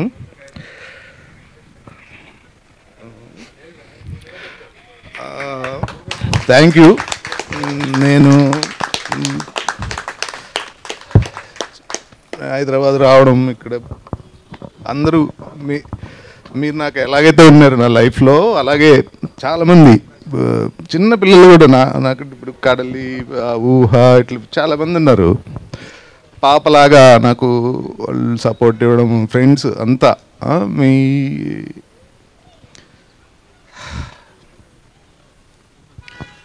Okay, thank you. ఎక్కువ మాట్లాడలేకపోతున్నాను. ఓకే బాబాయ్, లవ్ యూ. ఇదంతా నేను మీకు చూపిద్దామని పిలిచాను. యాక్చువల్లీ వీళ్ళంతా నా ఫ్రెండ్స్. నేను రాసిన కథలు అనే దానికంటే కూడా ఇది అందరూ కలుసుకునే ఒక మంచి ఈవెంట్ అవ్వాలి, దీనివల్ల ఒక మీనింగ్ఫుల్ మెసేజ్ ఏదైనా ఉండాలి అని చెప్పి ఇదంతా ప్లాన్ చేసాము. దానికి నా ఫ్రెండ్ మళ్ళీ వీడు ఫస్ట్ నుంచి ఇది ఈవెంట్ అంతా నడిపి అంతా బాగా ఎంగేజ్ చేసి మనల్ని అందరినీ ముందుకు తీసుకొచ్చాడు. ఇంకా అలాగే ఇంకా నా టీమ్ అన్వీక్షకి, శరత్, శశి, సురేంద్ర, వీళ్ళందరూ ఎక్కడున్నారు? సురేంద్ర రాండ్, వీళ్ళందరూ వెనకుండి పనిచేశారు. అలాగే ఈ పుస్తకానికి ముందు మాట రాసిన అనంత్, వెనుక మాట రాసిన ఖదీర్, లోపల ఇంకో ముందు మాట రాసిన వెంకట సిద్ధారెడ్డి. వెంకట్, నీకు కూడా థ్యాంక్స్ చెప్పాలి. నేను హైదరాబాద్ వచ్చినప్పుడు ఒప్పుకోలే, కానీ నేను నిన్ను అంటుకున్నాను, నువ్వు నన్ను పట్టుకున్నావో తెలియదు, కానీ ఇద్దరం అలా ముందుకెళ్ళడం అంటే ఏదో చేయాలన్న తపనని ఒక దీంట్లో తీసుకొచ్చావు. మేబీ ఇద్దరం ఏదో కొంత సాధించామని అనుకుంటున్నాం. నువ్వు అన్నట్టు ఒక సర్కిల్ ఫినిష్ అవ్వడం అంటే ఇదేమో అన్వీక్షకి నీ పుస్తకాలతో స్టార్ట్ అయ్యి నా పుస్తకంతో ఒక సర్కిల్ ఫినిష్ అయింది అనుకుంటున్నాను. Thank you all. మీకు ఇప్పుడు దాకా ఉన్నందుకు పేరు పేరున చాలా కృతజ్ఞతలు.